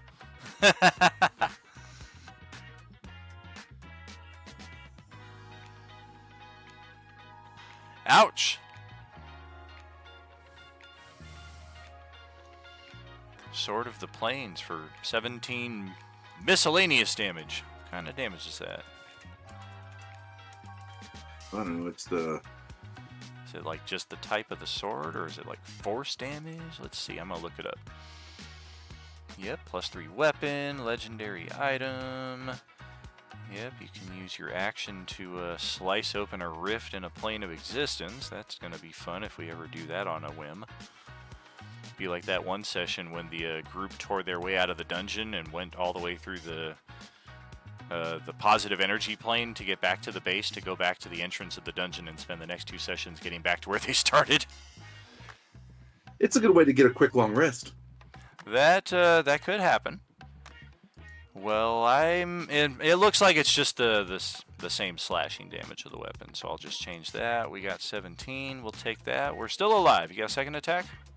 Yes, I do.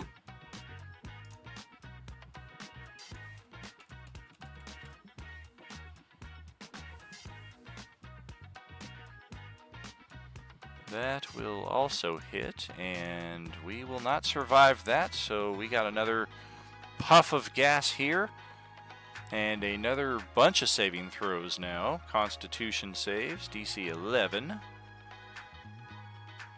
Burn that natural 20. Wow. 1, 2, 3. Uh-oh! This one here will now begin the petrification process. That's this icon. Grant made his, so you're good. Anything else with your turn? I'm going to shout at them. Come at me. Your real challenge is here. Can you post the details of your aura?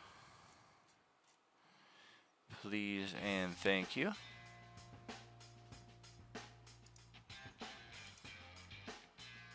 Let's see. Okay.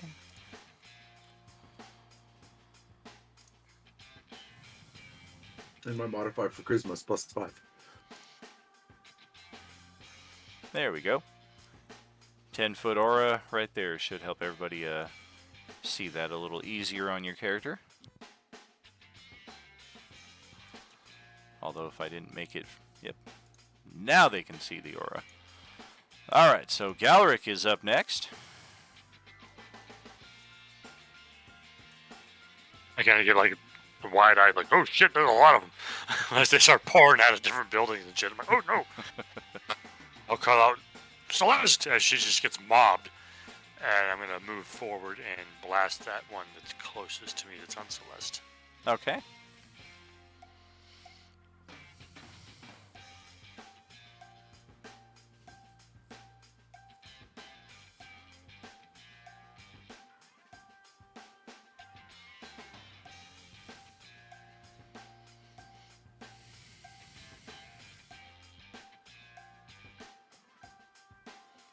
Well, shit.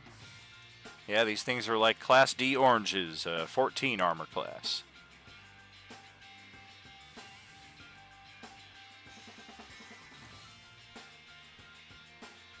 That will hit. Arcane firearm. What?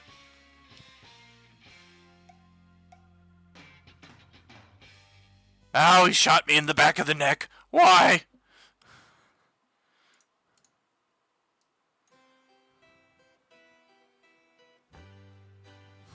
Oh, nice.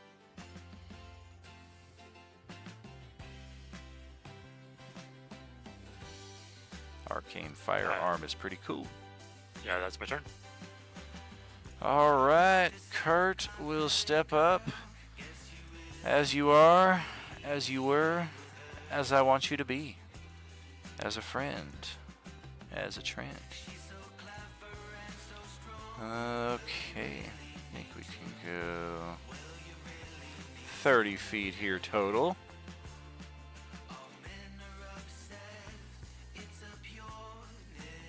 Yeah, let's try. Oh, that's right. That's a reaction. That's a reaction.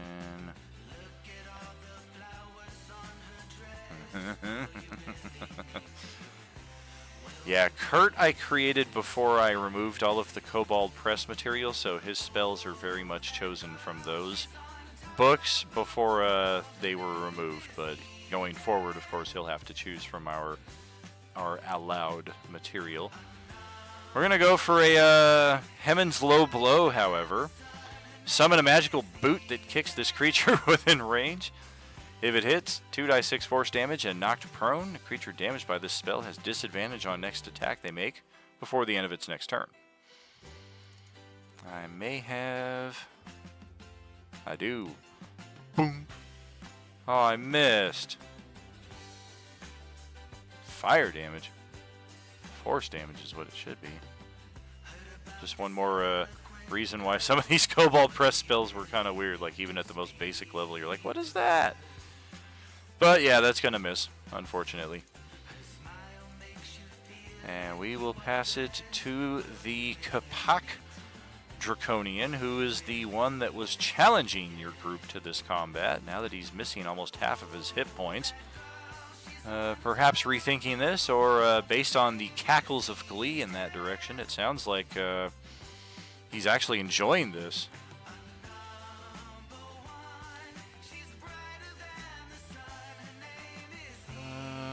Okay, I think...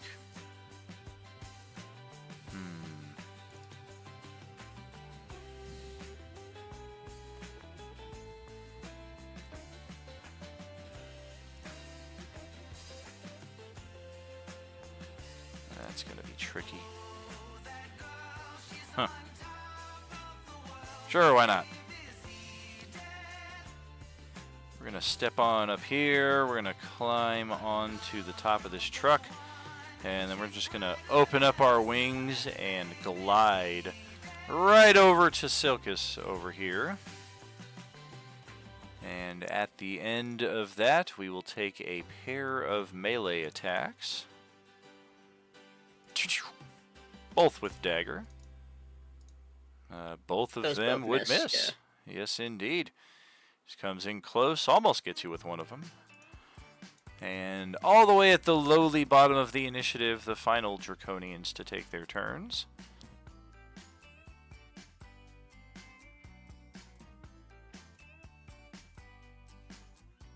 Well...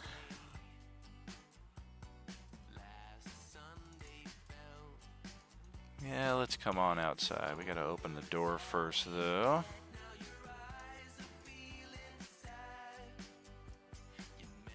First one is way over here on the other side of Skull Crusher. These are the largest and burliest of the Draconians. Come from the Silver Dragon eggs. If you know anything about the history of the Draconians, the eggs of good dragons, mostly good dragons, were stolen or illicitly bartered for, might be a kind way of saying it, by the agents of the Dragon Queen's army. And these dragon eggs, throughout a series of evil rituals, were twisted, distorted, and used to hatch these Draconians, which are similar to Dragonborn. They easily outdate the Dragonborn race in D&D mythology by like 30 years, so there's a very distinct difference between the two, but there are obvious similarities. Same could be said for like Troglodytes and Lizardborn as well, of course.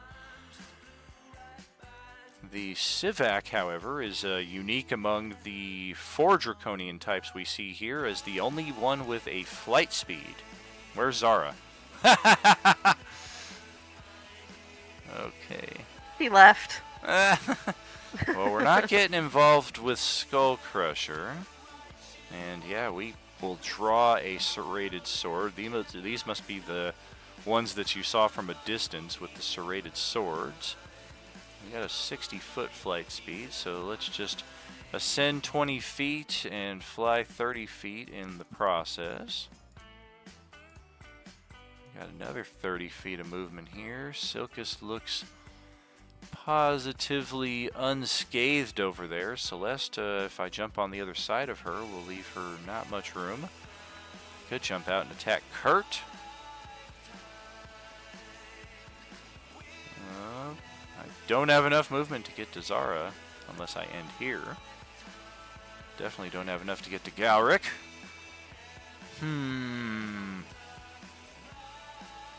Yeah, we're going to Bloodlust and go after Celeste.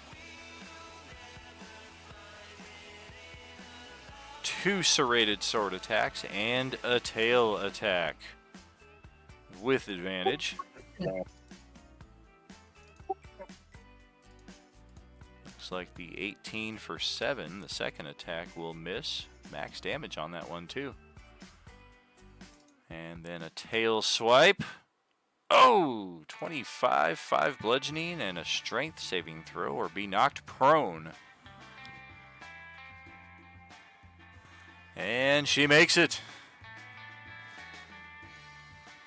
And the other one, I think, is going to take Ceter up on his challenge. We're going to step out from the southern building here with the red and white striped canopy. And yeah, we got enough movement to fly over there, get him in a flank bonus. And we'll do some of the same. Sivak, serrated blade, 19, 25, and 17. Looks like 25. Yeah, looks like that's the only one that gets through.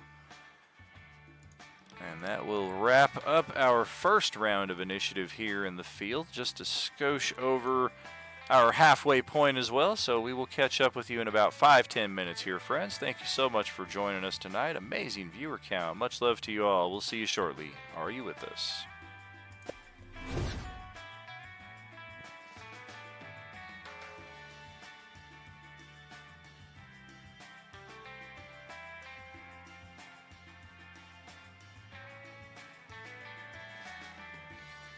Meanwhile, Skull Crusher can't see and he can't move. No, I'm not petrified. I passed the save. No, but you're in a web.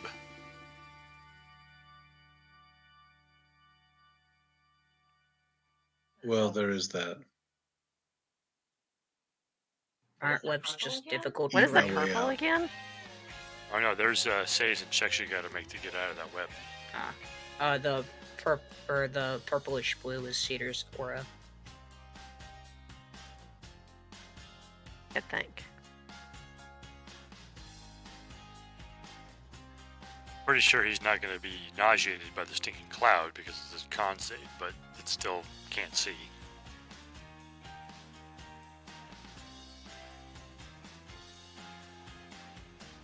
I was wondering why the rest of them were staying away from me. I didn't think it was just the cloud.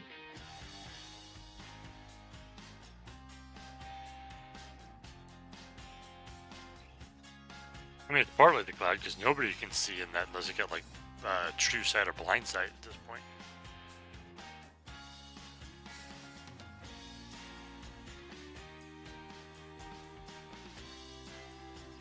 Hey, has anybody heard from Westy? I have not.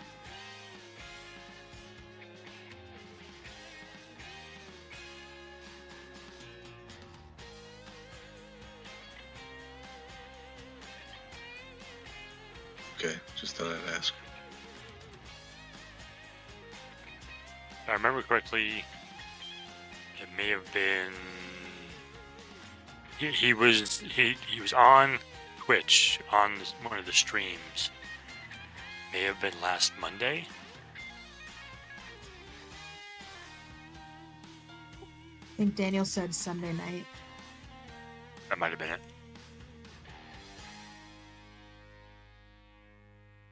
Okay.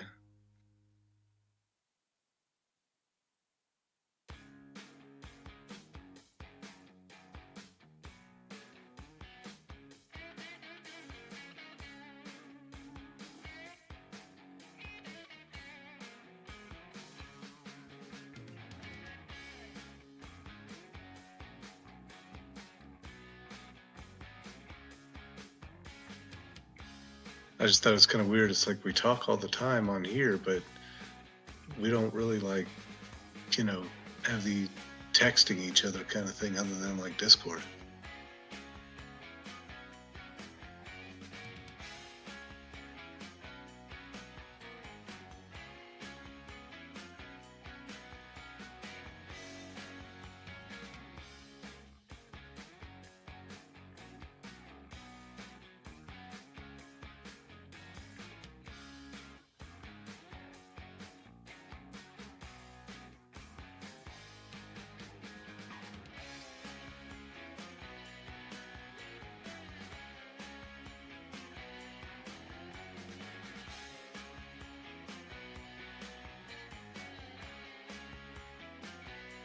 Nothing awkward about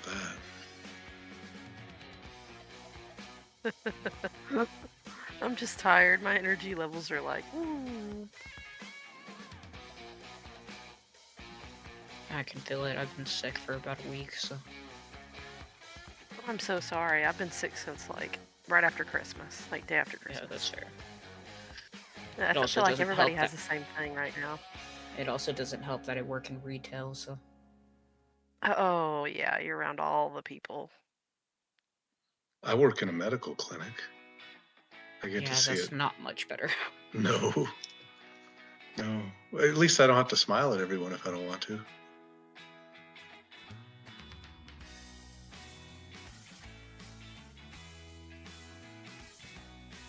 Yes, you do. You're a therapist. Oh, yeah. I don't have to, I just might get a talking to about it.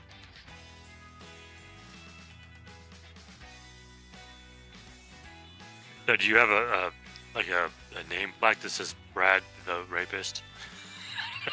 Yeah, no, I made God, sure I that can't believe you said I that. made sure there was no gap. It just says Dr. Brad. I'll leave it simple. That's hilarious. I'm gonna have to tell the ladies at work. I mean, that was like an old No. like Saturday Night Live joke or something at one point. I thought it was, yeah, it was like the Jeopardy, right? Yeah, something like that. That's fantastic. I've got an idea. You suck.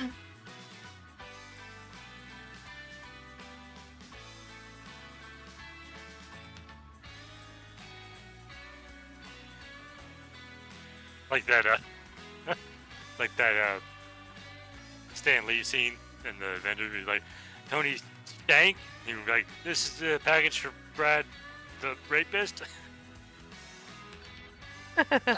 Yes, I remember that. I'm gonna have to talk to them about getting you a new name tag now.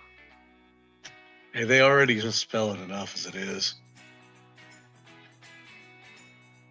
They misspelled Brad?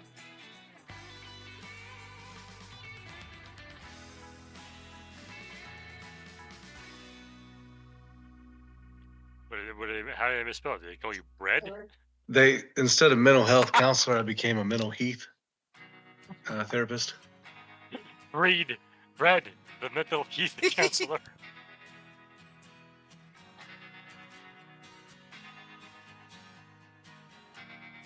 I guess you could also just mess up the letter and call you Bard. I answered anything. It's fine.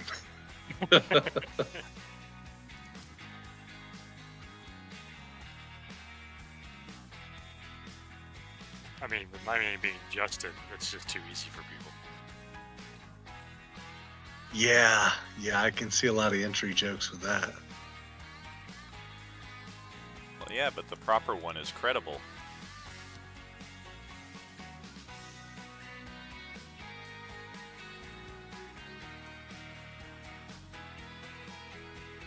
I think I remember that one. What's that? I was explaining it to Terry. Yeah, just incredible, man. That's the only one. All right, let's proceed here.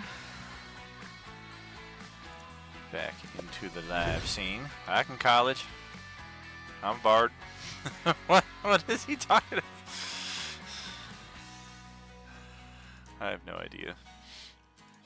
Alright, I'm on the wrong map entirely. I'm getting our next battle all set up, and we haven't even finished this one. Alright, yeah. I used to really like this guy, but now he's so cold he doesn't even have a soul. I can't even give him the proper introduction. Would I be able to move down to here? Obviously, provided I take the attack of opportunity. Down to where again? I'm sure you can. From this space down to there. Oh, I gotcha. So yeah, they both would technically get attacks of opportunity. Okay. Okay, we'll start with the big guy. Take a serrated S-word attack here. Nope. And then for the smaller one, let's try a dagger strike. No.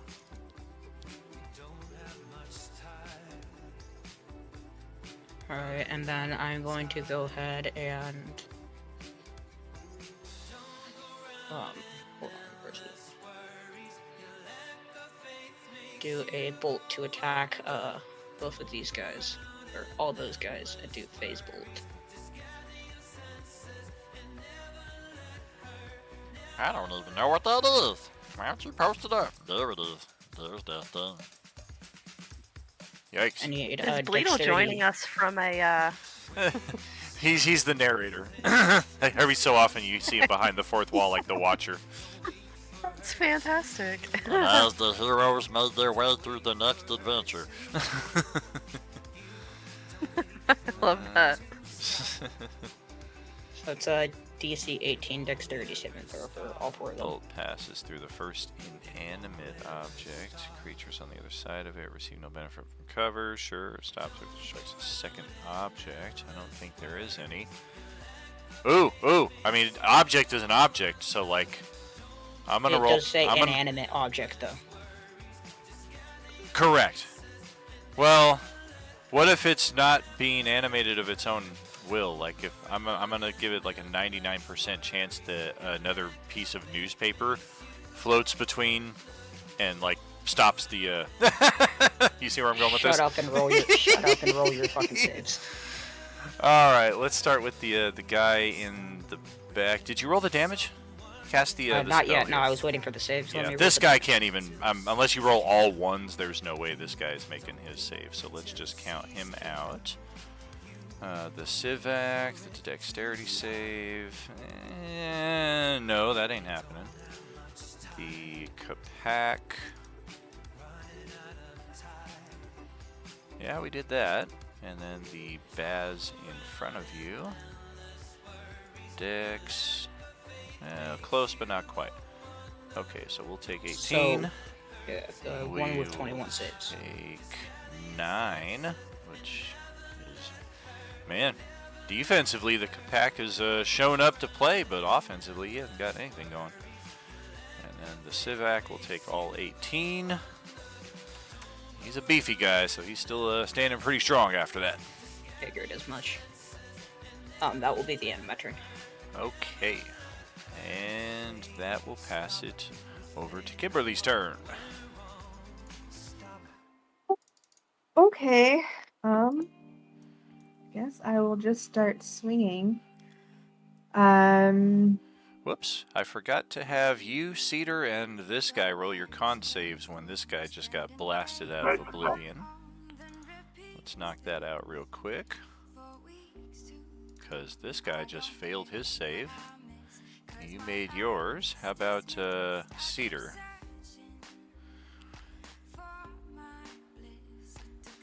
Go ahead with your turn, Celeste, while he's rolling his save. So what does it mean that he failed his... I'll post it again. They start the process. It's like his feet turn to stone, and he can't move. And then at the end of the next turn, he needs to roll another save. And if he fails the save, he turns to stone. So he's restrained. So does that mean I have advantage on attacks? I believe that is part of it. I will double check, but I'm pretty sure. Because if so, I will definitely take advantage of that. Yes, you do. Advantage on attacks. Their attacks also have disadvantage. Ouch. Oh, man. Then I burst into flame. Okay, well, we'll throw a little fire on him as well, then. Take all of that. We have no fire resistance. Ouch!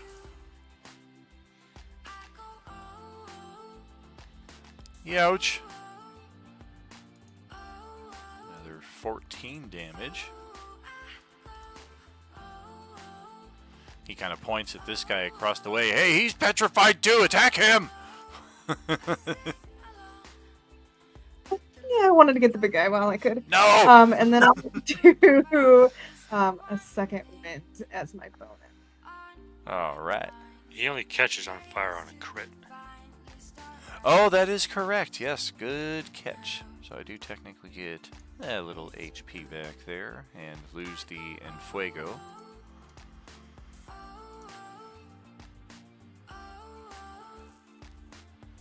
HP back is nice.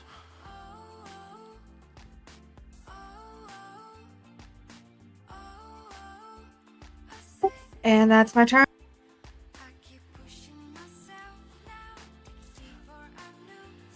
Okay, Skull Crusher. The Honda Civic. What? Alright, so Skull Crusher at the start of his turn, we need a Dexterity saving throw and a Constitution saving throw. Okay, he's coming. He had to let the dog out. So dexterity save and constitution save? Yeah.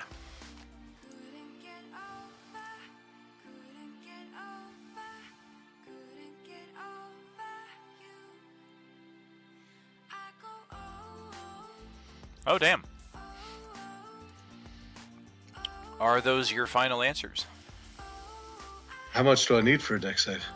I believe it's 14. It's 14 or 15. I'll scroll back up and check. Then I guess I'll use my inspiration point to do that. Go and burn the inspo. Oh, damn. DC is actually a 12. So, yeah. You will certainly make both of them. I think that just means no effect altogether. That means I'm free to move now, even through the web, right? Okay, so failed save, good. Moderate wind, okay. Web. Failed save, that. Yep. So yeah, you're free to move. You are not poisoned or affected by the cloud's poisonous effects, but you are still in a heavily obscured area, so aside from the fact that your back is against this truck right here, you're still not really sure what's where or who's where. And you kind of stumble forth out of there. And, yeah. Oh, now I see. All right.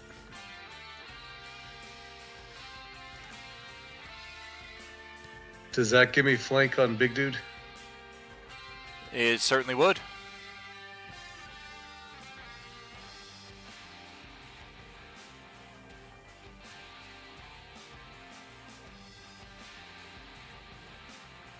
Oh, baby. That's going to hit. That is not so much. Might need another inspiration or hero point. The bite is good. For once you're able to bite something that doesn't infect you. And we're not resistant to bite. We're not resistant either. I'm so excited. 15, 26, 28 damage off of all that. I've been salivating to bite something for a month. Did you want to inspiration or hero point that missed attack, or just call it at 2 of 3? That just means I get to re-roll if I use the inspiration, right? Correct. Hero point would add a D8 to the 10, and these guys have a 16 AC, so you would need a 6 or better. So I've got 10 inspirations on my sheet, but I also get an inspiration every time period, right? That's how it used to be. You have the upgraded subscription now, so now your inspiration and hero points, instead of every session, it's now you get I think it's 8 inspirations at the start of the month and 10 hero points at the start of the month, and then you just get to use those over the 2 or 3 sessions however you see fit. Okay, so I'll just track them in the other resources. I thought that was for prizes that I won the 10. Sometimes there were inspirations that do not expire, like if you were part of the hype train, there were 5 of those given out as well, so those are separate from the monthly inspirations you get, because those reset every month, so make sure to keep those separate. That will definitely hit, though, and we will take it. And another, you just about chop this guy down to 0 in 1 round. Ow, ow, ow, stop, ow, please. That's my turn, thank you. I enjoyed it. That makes one of us. I am going to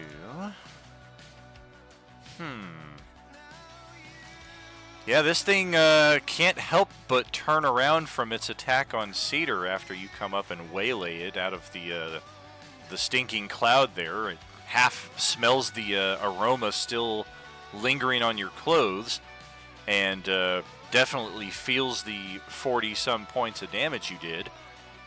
And as it turns around and looks upon your draconic features, it's very much like, what is this?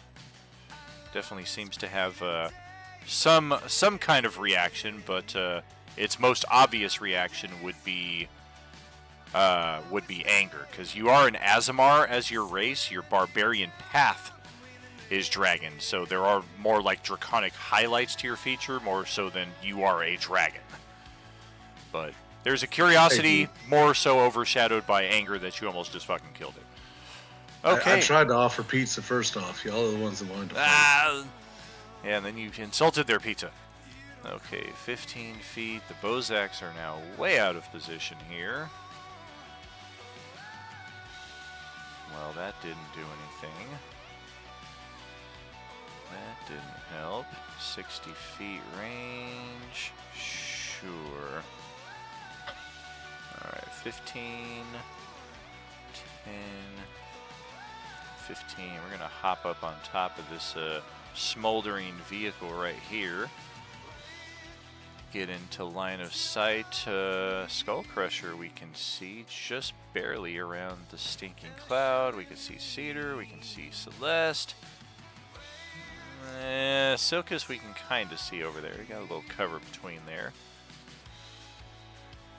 I think we're going to try our luck on Skullcrusher. Our big buddy there is looking rather desperate at this moment, so we're going to discharge some lightning in your direction. Plop! Ow! Well, that'll hit. 20, I think. Does that hit Skullcrusher? Yeah, it does. 20 for 12 lightning. 21 for 6 more lightning. I think we just zotted through your barbarian resistance as well with that. So 18 damage total. Okay, so not half for barbarian. Got it. No resistance. Okay. Correct. Yeah, not against lightning unless you have, I think it's Path of the Totem. Path of the Totem, specifically the bear totem. Yeah. Yeah, that was no. Yeah, this one is not going to climb on top of a vehicle, but take cover behind this right here. So we're pretty much out of line of sight from Silkus, Celeste as well. Yeah, we're going to stay on Skullcrusher here, so we're going to fire off another pair of those in your direction. Looks like one more of those will hit for another 11, so 29 damage total between all three of those attacks now that hit. Didn't mean to post that. I was just trying to read it. It's nothing. Never mind. Zot, zot, zot. Yeah, you should be at 95 HP now after all that. And now the Baz Draconians. Alright, well this one held his action, waiting for you guys to approach. Nobody ever did, so let's go join the field of play here. And yeah, we'll scoot on around this way. We're going to roll a stealth check.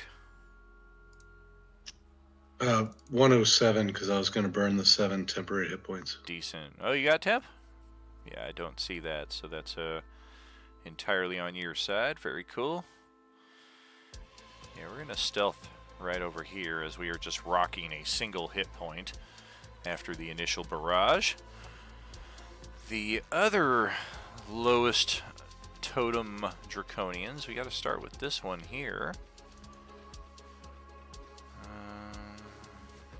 At the end of its turn. Okay, so we're going to do 2 short sword attacks on Celeste. It's our only option. We can't move. 1, 2. Goodness gracious. 21 for 7. Natural 20 for another 10. And then we will roll that con save. And natural 20 on that, so we will break free of the petrification. He would have not gotten the first shot. That would have been 11 because... Oh, very true. Yes. Advantage canceled. Very true. Good spot. So yeah, only 10 damage, not 17.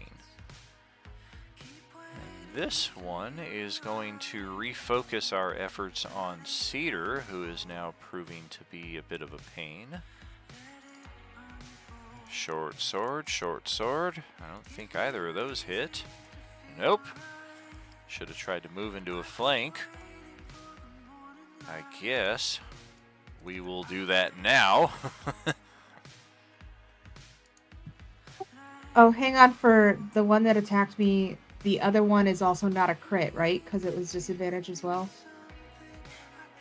It is, but also I had flank, so we just used the first number. Yeah.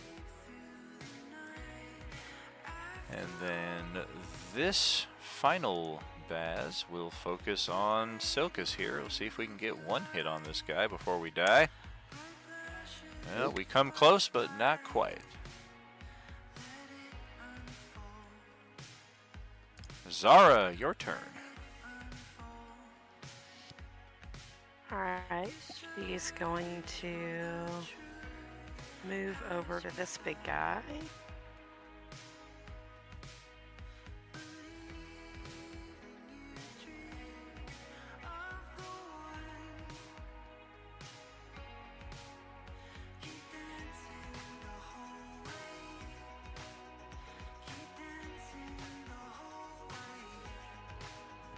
That is a miss by 1.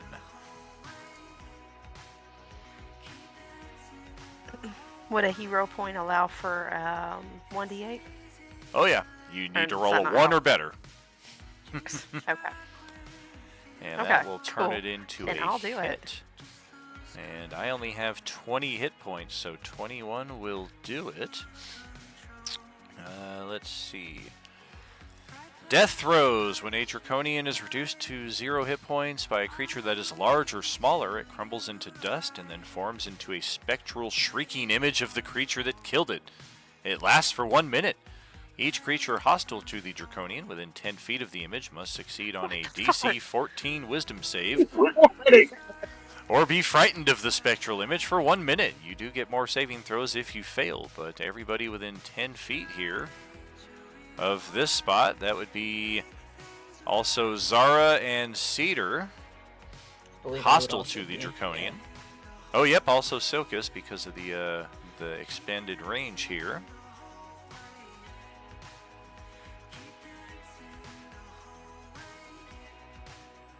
So it's a shrieking image of me. Yep. I have the fearless background, so I have advantage when it comes to being frightened. All right.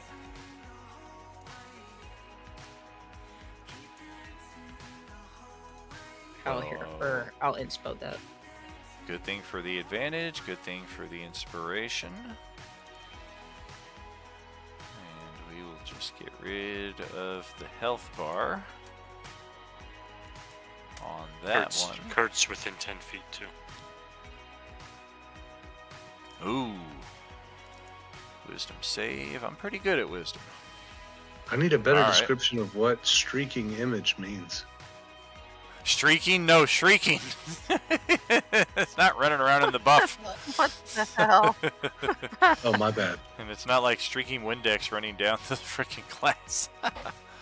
Well, Kurt is going to fail that save, so we have no interest in approaching any closer. Ah!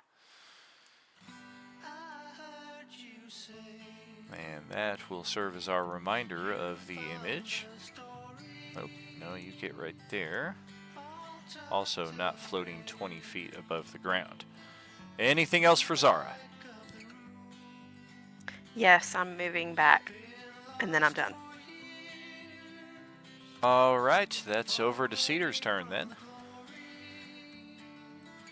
All right, I'm going to attack the big dude right behind me. Okay. Yep, and now he's got his back to you because he turned around to face Skullcrusher after getting his ass kicked. And somehow, even with flank advantage, you cannot hit him. Just kind of pounds off his armor. I'm going to do my second swing. That's a different story. And we're going to have another dead Draconian and another shrieking spectral image. This time it's of Cedar. So Celeste will make her save on the mark Skull Crusher and Cedar will likewise need to make a save. Cedar is good. Skull Crusher, a wisdom save, please. I have no wisdom. You have +5 because you're next to me. Oh yeah, he's more than good with that. So really, we're just pasting one right here for accuracy purposes. Let's get rid of that. Let's get rid This is a momentous Aura. occasion for me. I passed a wisdom save. First time in like a year. Yeah, it's pretty rare. We'll put a little screaming frighten on them to indicate that. Okay. Anything else for Cedar? You just took away his health bar. Yeah, Cedar's gonna move to here. Even though I know I'll take an attack of opportunity from that dude. Why did it take away Cedar's health bar? You should be... What's your max HP? You're 64 or 69, yeah? 69. All right, Woodstock. Yeah, I suppose we will attack of opportunity. We've had such success with that. Oh boy, I even cheated and took 2 of them and missed on both. Need that Ralphie. Ha ha.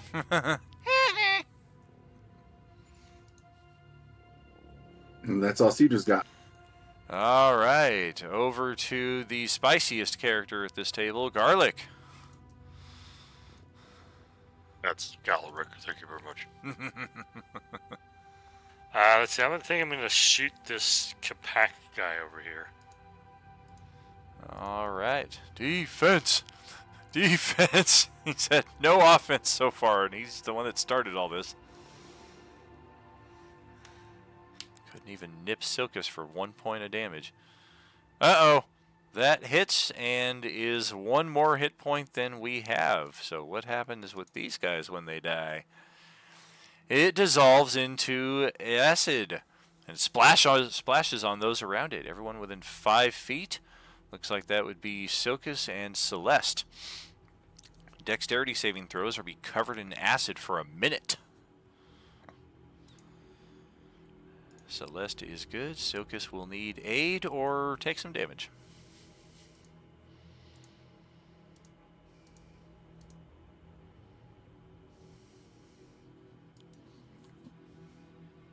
And you are good as well. Yeah. And what else for Galric here? Wouldn't that Draconian get hit too?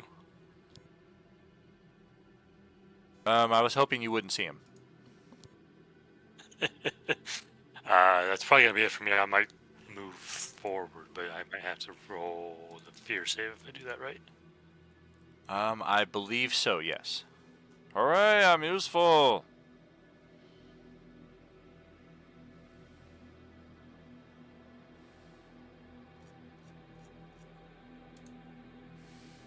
Oh yeah, you're fine. Yeah, move it there. Clasp Kurt on the back as he's like freaking out. Like, it's okay, man. Like, we got you. We're here. But there's 2 of them, man. There's 2. That one's spooky.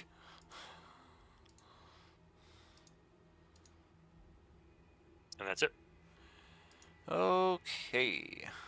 Well, Kurt is gonna try.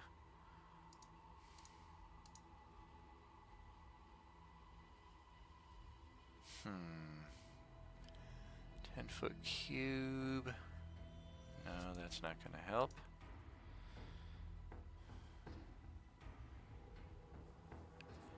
Yeah, I think so. We'll target the nearest Baz to the southeast of us, right there, with a hamstring cantrip. On a hit, they will take force damage and be unable to take reactions.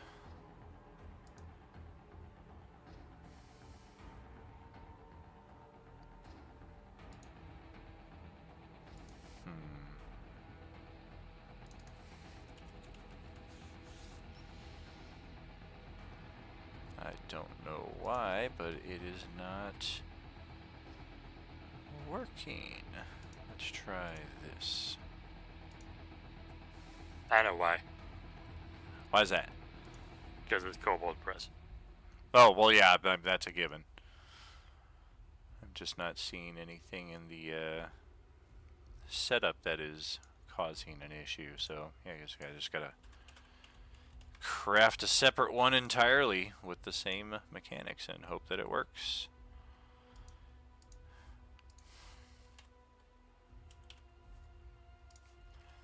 One die 4 force damage. No modifier. Do a little bit of that. There. Delete the old one. And look at that. Same exact thing. All of that just to miss by 1. Oh, I see the problem. It was bringing up that stupid casted at what level macro behind the character sheet. That's why it wasn't casting before. But it's a cantrip. How do you cast it at a higher level? I guess if you reach 5th level and what have you, you can do that, but it should automatically account. I hate that box because I always forget that it's back there, and I'm like, why isn't it working? Yeah, I'm like, what happened here? Oh, well. We'll try that wisdom save at the end of our turn. See if we can overcome. And we do. Oh, it's not so scary. It's not even coming for me. It's fine. And the Capac will take its turn. And take its turn to remove itself from the initiative. The Civacs will take their turn and do the same. And it is now Silkus once again. Question, is that spell that Kurt cast on me still active? No, that was just a 1 minute concentration effect like hours ago. Alright. He just wanted to show you guys what it was in case anybody was like, hell no, I don't ever want that cast on me. He would know. Then I will go ahead and attack him. Or attack the one in front of me, not Kurt. Sorry. Are you going to attack Kurt because he didn't cast a spell on you right now? Damn, that's cruel. I said not him. Shush your mouth. Yes, you did. Con save as the petrifying gas sprays out here in your face. Damn, DC is 11. I'll go ahead and spend the inspo.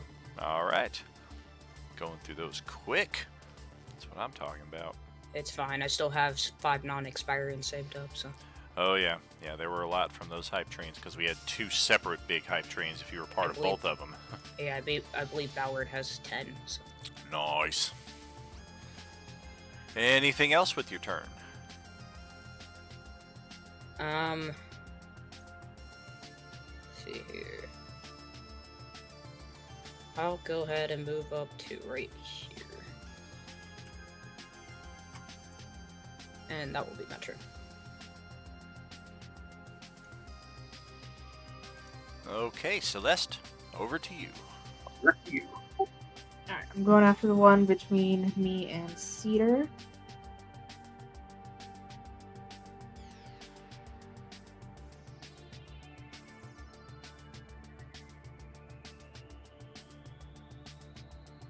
Oh boy, that will hit. As will that one. That'll finish that one off. Gonna need another con save from each of you there. Both of the Martell siblings.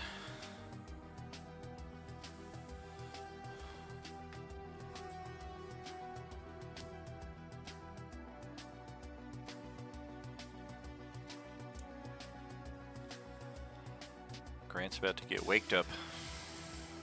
I'm here. Con save from you, brother. I know, I'm doing it right now. That's funny, that wake up is still obnoxiously loud and I have it turned down to like 20% volume. Oh man, the con save is DC 11. I have +5. In addition to that? Yeah, because it doesn't add in there. Interesting. Okay, anything else from Celeste? Yeah, I am going to down a potion of healing. Cool, cool. That's 2, right? 2d4? 2 die 4 plus 2, yeah.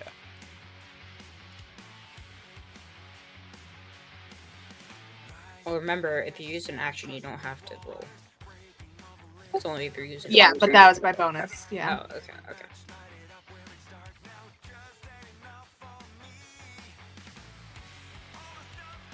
And that's it for Okay, Skull Crusher, over to your turn. I missed beating on the big dude, but I'll move over and beat on somebody else. Yeah, looks like our targets are few and Where far are they? between now. Oh, okay. Just to the south west or southeast, right? There are some in that direction, and one more to the west, looks like. You think you see about 30 of them back inside the gas cloud. Yeah, there's one alive by me still. Oh boy, moving over to one of the spellcasters.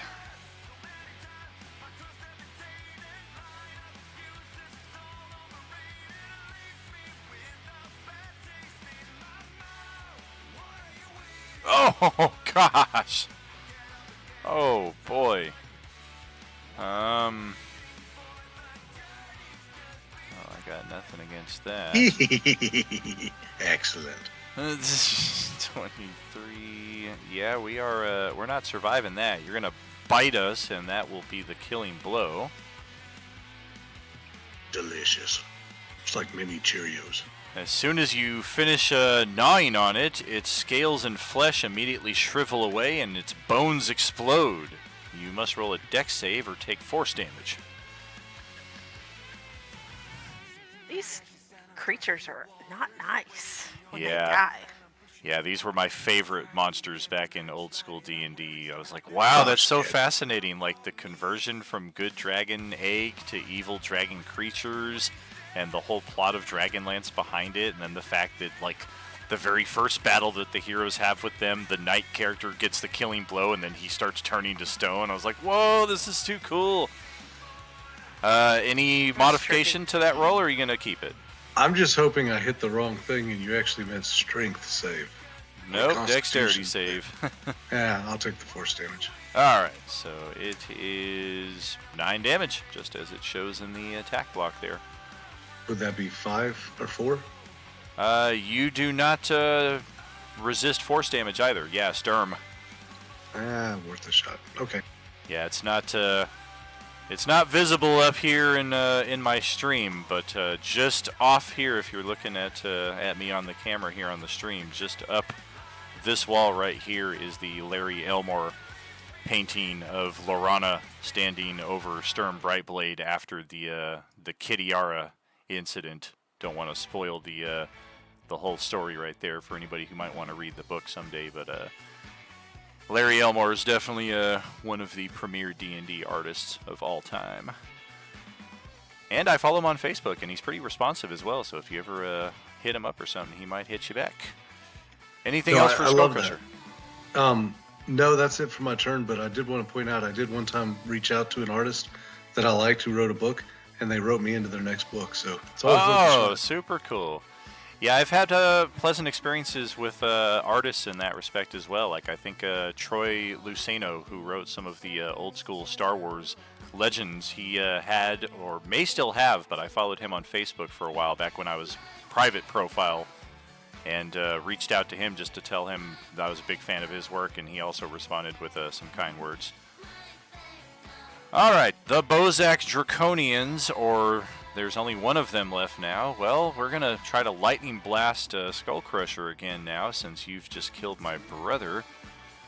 And this had some luck on you last time around. Well, this time around it still does, but only for 7 lightning damage. We're hitting you with stuff you can't resist, at least. And don't forget to regenerate your 6 hit points at the top of every round. You've got that epic supporter sub, so you're taking damage, but you're also regenning. Okay, so add 12 and subtract 7, so that's 5 damage? Sounds about right. I've got the Baz Draconians. There are only 2. This one right here is stealthed from Skullcrusher's passive perception. Let's see. Yeah, we're gonna have to break the stealth just to get our attacks, though. So we will rush up on him. And holy crap, we hit him twice. This is physical damage, though, so you do get your resistance against this. All in all, it ends up being 6 points of damage after your resistance. So additional 6 points of damage for me. Another 6 points as this thing taps you Yes, twice sir. with the short sword. And the one over here is, well, I have to target Celeste now. If I back off, she'll kill me. Let's stab. That's not doing anything. Okay, Zara, back to your turn. So the shrieking image of me, does that eventually go away? After 1 minute. Of course, at Okay. this point, we don't know that, so it'll Cool. be kind of Good, an good, good. interesting minute. Yeah, it's weird. She's a little freaked out. Okay, she's gonna do some movement here. Give me 1 second.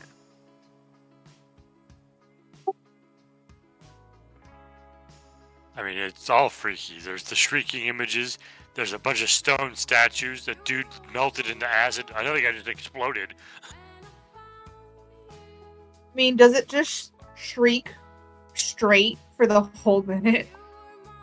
Yeah, exactly. It is just screaming and shrieking, all kinds of incoherency. Why can't I move my token any further? Like, it's not letting me move it. I don't know where you went. Oh, it's because the trucks provide they provide cover, so I put dynamic lighting on them, so you can't pass through it. But I can move you to the other Oh, side. I was so confused. You wouldn't be able I'm to like, see "What's over it going either. on?" There you go.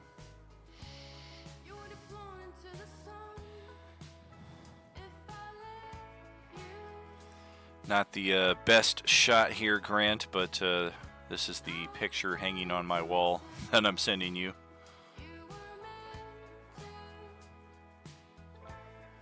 Oh, the +3 was not there. Very interesting. That 11 is in fact a miss, Terry. Our AC is 15. Ooh. So, can I do a hero Absolute. point to do a 1d8? Okay, cool. I'll do it. Oh, big money, big money. Oh yeah, you can't see the Dragonlance picture here, but you can definitely make out the series here behind me on the bookshelf. Chronicles, Legends, all the way through like 2003, 2004. I forget which series those were. That was kind of like the end of the original cast of characters. Ow! Would you please roll less damage? That hurts. Or no, you don't get a sneak attack on me, because you don't have anybody over here. Nah! Unless you've got that rakish audacity. I think that's a swashbuckler thing. I don't think Zara's a swashbuckler rogue. I don't have it, yeah. Yeah. Alright, anything else for her? I have not read the new ones. The very last one I read is Dragons of Vanished Moon. Yeah, that's the last one. Fallen Sun, Lost Star, and Vanished Moon were the last 3 that I read. Alright, she's done. Alrighty. That's gonna pass it back to Cedar. Alright, I am going to go back and get here. And get that one. Okay. That will hit. Almost kill it in one hit. Goodness. Ow!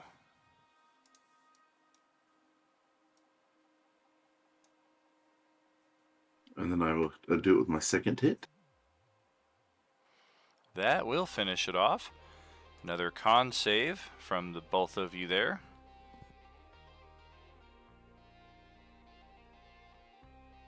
Oh yeah, you are more than good on that.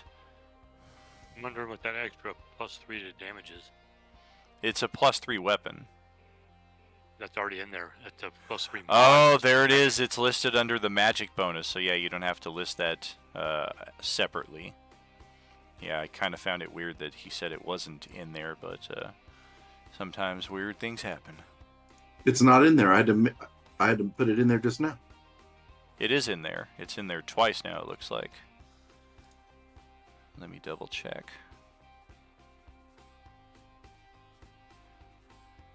I think I see it. Yeah, exactly. Magic bonus 3. It's listed in there under that. All right. Either way, between both attacks, that'll easily dispatch that one. Anything else after that? I'm going to move over to here.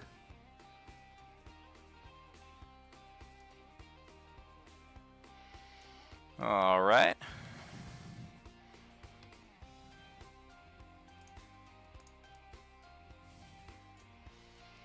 And back to Galric then.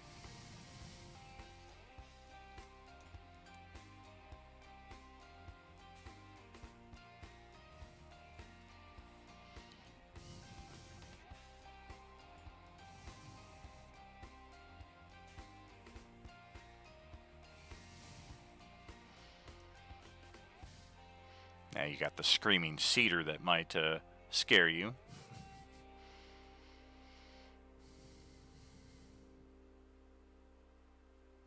Oh, it does.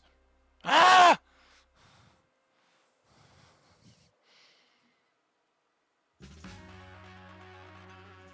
Yeah, so I stopped there. I was kind of going to stop the bear anyway. I look at that one like, fuck. Kind of look at her version again, like, it's so weird. Kind of examine the stone statue in front of me, like, what is going on here? Mutants? Right. It's just more than just mutants. So I think that's pretty much my turn. I'm just kind of scared of that thing and investigating what's going on. All right. Yeah, there are other newspapers and what have you kind of littering the landscape around here as well that may help paint an additional picture of what we're looking at here. But of course, that'll be for after combat, unless we want to like try reading books in between rounds. Kurt is up. He made his save. We don't see anything to hurt. Celeste looks like she could use a little help. I don't know if I got... What do I got here?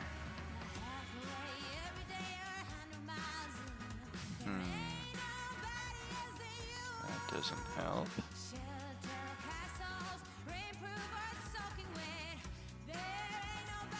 Yeah, I think we'll bonus action and throw her a Bardic Inspiration to the tune of Heart-Shaped Box.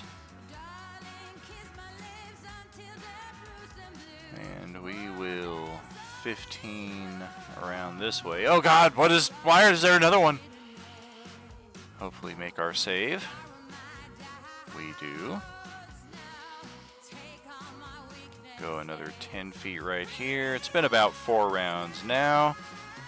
And after 4 rounds with a 10-mile-an-hour wind or higher, which there is, in fact, in this area, the stinking cloud will dissipate of its own accord, leaving just the web there for the remainder of the duration. Kurt can get to about that point. We still have an action, so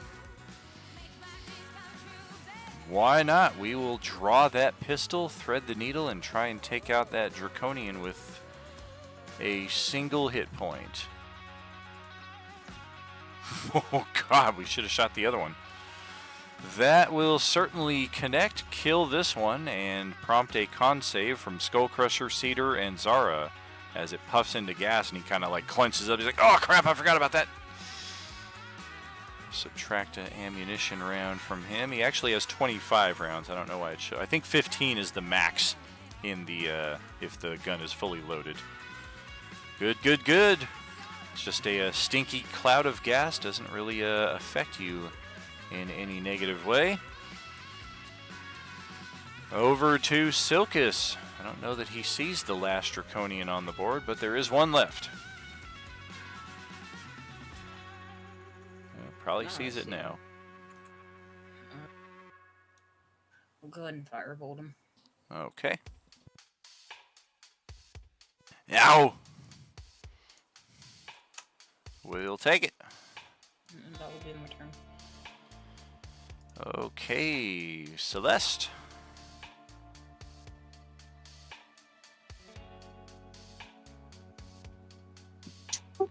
Don't think I can get to him. Yeah, looks like we're just out of reach for melee.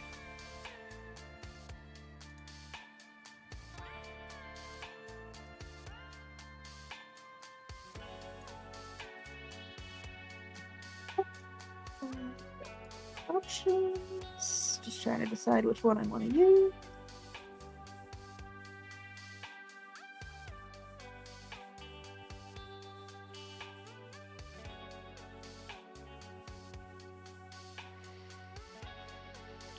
Well, darn. AC target 15. You want to burn your I'll use weekly one. inspo? Yeah, I'll use my inspiration. Alright. Take that. Necrotic deals full.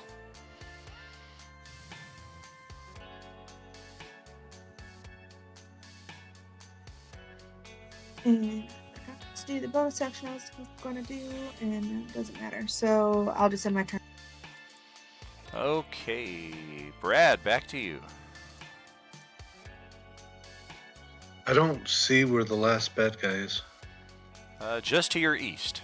Standing up on top of the vehicle right here.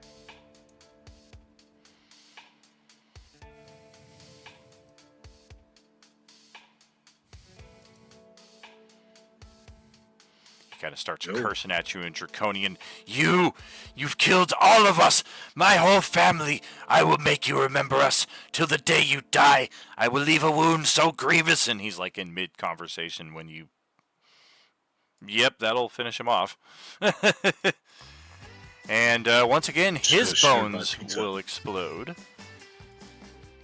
And yeah, that's going to hit Skullcrusher, Zara, and Celeste. So dexterity saves from the three of you.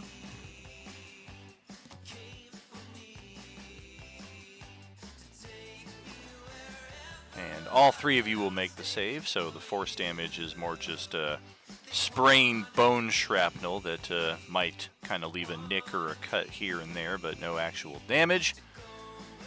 And that will close out our turn order here for this combat.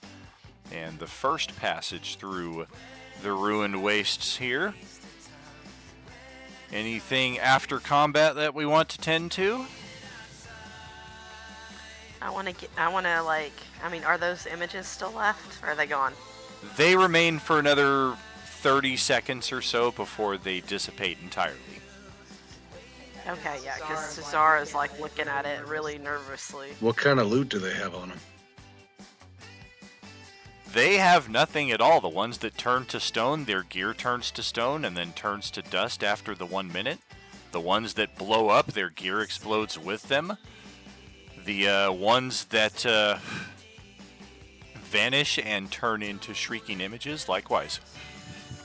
If you're worried about loot, I would suggest that we find where they camp, because if they're guarding this area and robbing people and killing people as they went through, somewhere there's got to be something. Yeah, I figure all the gold they were talking about stealing from people didn't disappear when they exploded, so that's a good call. Yeah, it's just possible Hey guys, they weren't there's a carrying door it on over them. here. You said, can we go in any of these doors, or are they? You said there's nothing on the other side of them. If there are doors attached, then there are buildings you can go into. Here, Skullcrusher, let's go this way. Sounds good. This room looks empty. Yeah, and each of these areas that you can explore, most of them, I think all of them will have like a little room that kind of goes off the map. Those are like the little explorable areas that we will in fact touch on. So the area that Skullcrusher is looking at, that Cedar was just at with him. Once you go off the map, it leads to their living quarters. Some sleeping bags, some cots, some old beds that they've kind of ramshackled together in that respect. And then where Cedar is at, looks like at one point this might have been a business of some sort. And through that back hallway, there is It's not a locked door, but it's like they've kind of moved a heavy metal plate to block further passage into that area without some effort. So it looks like they definitely are trying to keep something protected back here. It doesn't look like they have much in the way of personal possessions over in that area. I mean, they're not even wearing clothes. You find like a spare cloak in that area, Skullcrusher, but otherwise not much of note. I'll go out Is here it a and good-looking- holler at Skullcrusher. Come over here, Skullcrusher. I need your strength.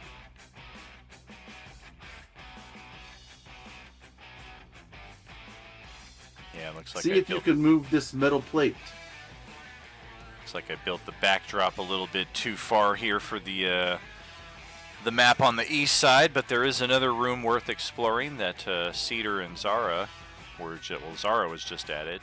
Celeste has just found it. There we go. Yep, another area that may have something worthwhile off of the map there to the north. Roll an athletics check instead of a strength saving throw there, Brad, please.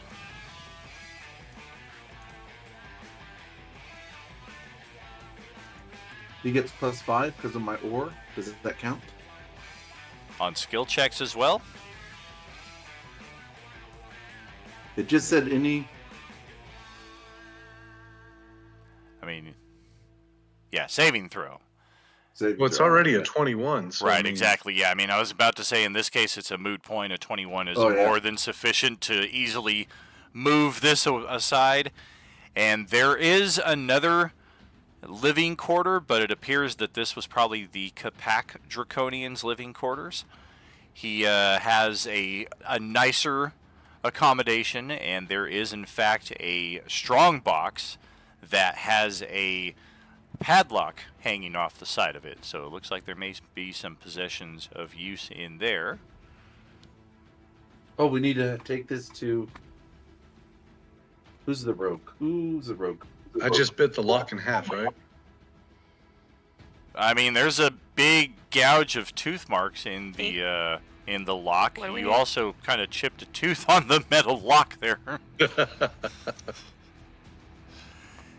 And in the area where Celeste is, just to the east of there, if we head off of the map to the north, we do indeed find another area of interest, and it looks like this would contain all of the trinkets and items not deemed worthy of confiscation by the boss Draconian. So this is like the kind of communal treasure pile where the rest of the Draconians, if they have need of something, they would get it from here. Why they didn't each keep their own possessions, who really knows? But there is a small pile of low-value jewelry, objects of art, interesting trinkets, and things of that nature stashed away in that respect. So I'm like, oh, my microphone. I'm clicking on the thieves' tools and it's not doing anything. Am I clicking on the wrong thing? No, it's going to open up a new box as well to tell you which attribute to enter. So you could use like intelligence or dexterity. Stupid box. There it is. Man, yeah. Sleight of hand. He's like trying to hide the box from you, but it's like he's holding it straight out in front.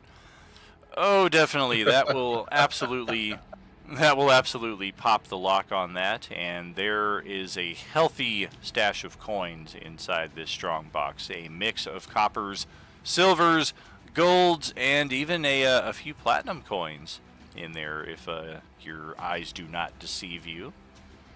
Good job, Cedar. Good job, Terry. Hell yeah. Who's this Terry you mentioned? Fuck, I don't know. There's just no pizza. That's Zara's middle name. He can never remember my name. Well, it doesn't show up under yours. It shows up under Cedar. It shows up under me, so I can remember who I am, but you're blank. That's so Oh, weird. that is true. What? Very Her I name weird. see isn't my under- name. There it is. Oh, there it is. Weird. Yeah, I don't know why her token was showing up that way. Because Thanks she's for a rogue. pointing that out. Is there actually something written on the floor of the room that I'm in, or is that just decoration? Let's see.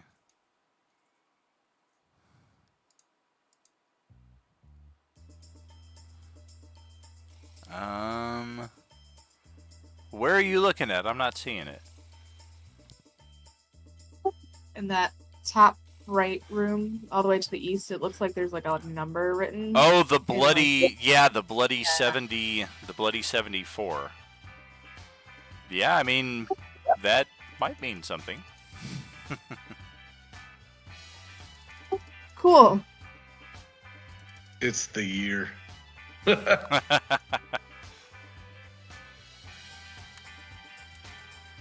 And as far as the trinkets and jewelry and all that stuff that's off of stage left in that room, there, I would say in total, 300 gold pieces worth. And inside the strong box, I've got this one already preset.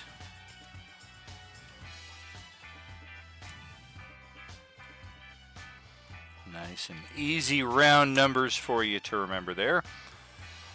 120 copper, 150 silver, 250 gold, 20 platinum. So 550 gold, 20 platinum in the one box. Shit, how do we convert that? It's 100 gold per platinum, right? 10 gold.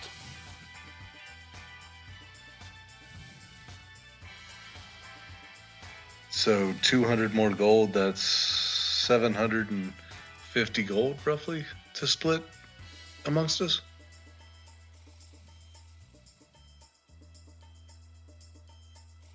I'd say just put it all in a bag of holding for now. You can figure it out later. Yeah, when we throw the actually whole need to use it. lockbox in a bag of holding. Done. Zara wants to know what these newspapers say.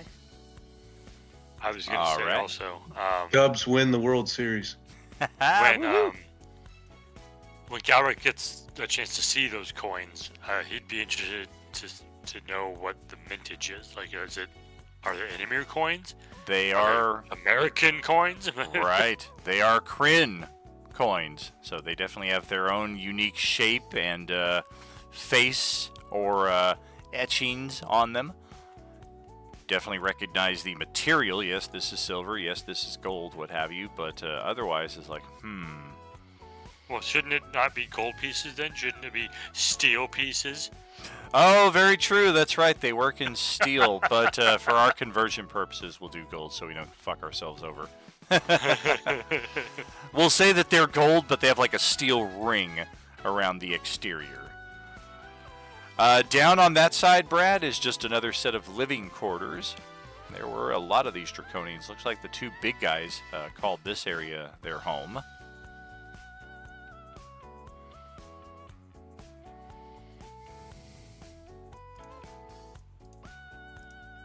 Well, there it seems clear.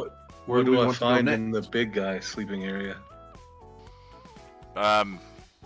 Just as much of note as we had in the other guys, like maybe spare clothes. A couple of magazines with the pages stuck together. Oh my gosh. So what do these newspapers say in this room up here? All right.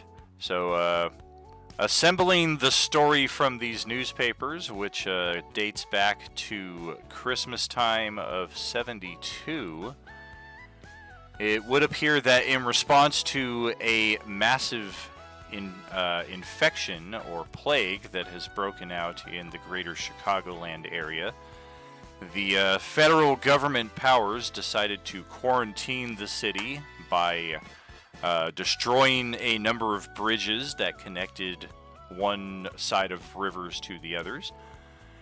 Additionally, isolating pockets of heavy infection in the hopes of preventing their further spread. And pretty remarkable that through all of these events, the need to spread information and keep the printing presses rolling seemed to be one of the last things active in this community before everything went to crap.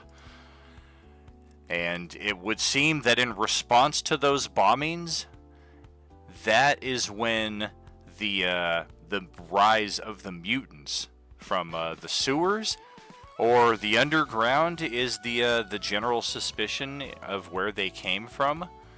In that these holes that were opened up in the ground with all of these bombs brought rise to this new race of creatures that in some ways were even worse than the undead, because the undead that they're describing in these newspapers are not the oranges that you're used to. They are described as having a reddish orange tint to their skin and being very hot to the touch and almost like radiating a heat as you get closer to them. But they are also described as very slow and very mindless, and some other articles kind of describe like survival tactics, how to avoid them, and things of that nature. So as you're looking at it, there are some similarities, but also very obvious differences. I think that's that would about entail all of the information. It would seem that the rise of the mutants in the area is about when the public information presses were eventually closed down, between the zombies, between the bombings, between the martial law, and all of a sudden the mutants. That's when everything completely was destroyed. We're basically trying to head from one side of this map to the other, so now that we've destroyed everything, once we feel that we have explored everything to its completion, we can head off to the east section of the map here, where I have extended the backdrop a little bit further than necessary, so you guys get a little peek behind the fourth wall there. I do like the post-apocalyptic setup, but then again, I'm biased. I like Fallout. Haha. Yeah, very, very cool to have these maps. They are a nice addition. Just the scale, once I kind of sorted it all out, I was like, these vehicles are just way too big. And scale is like the hardest thing for me to spot on a map. So if I'm spotting it, I think it's a little obvious. If like this vehicle here was 25 feet long, I don't know. It's not a bus. Yeah, I think for maps this size, our token should be 4 square instead of a 1 square. Yeah, that's a good call as well. We're gonna have a lot less play area, of course, but or teleporting accidents shrunk us all. Yeah, that might just have to be how it is here. But okay, we will proceed off of the map here into our next area, which, unlike the previous one, I do have a forced encounter. We did manage to avoid the first random encounter that I had, which I'll probably just end up repurposing for some other future need. But this one is a planned encounter and is the result of, after these messages. Did you share the stuff you found in the newspaper or no? Yes. Yes. You put, You. well, hearing that information, Galric would say something along the lines of, I don't think these things came from the sewers or whatever they're claiming, because they speak our language and they carry money like us. They were probably transposed or whatever happened with like us. I don't think they were native to this area. They came out of holes.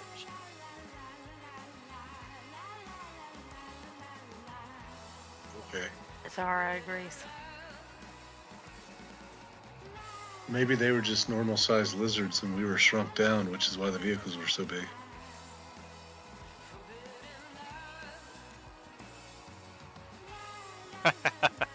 We've all entered Rick Moranis land. Honey, I've shrunk the adventurers. Alright, we're going to go with a bit of an obscure mechanic here, but I need to reflect a heightened sense of danger, and I don't think that collectively we want to spend the next 9 hours in-game doing so that I can hit those of you with the hardest to hit ACs. So let's go with a die 20 flat roll from each of you, please. Wait, what? Die 20. Yep, just a straight D20. Ugh. The low ones are good.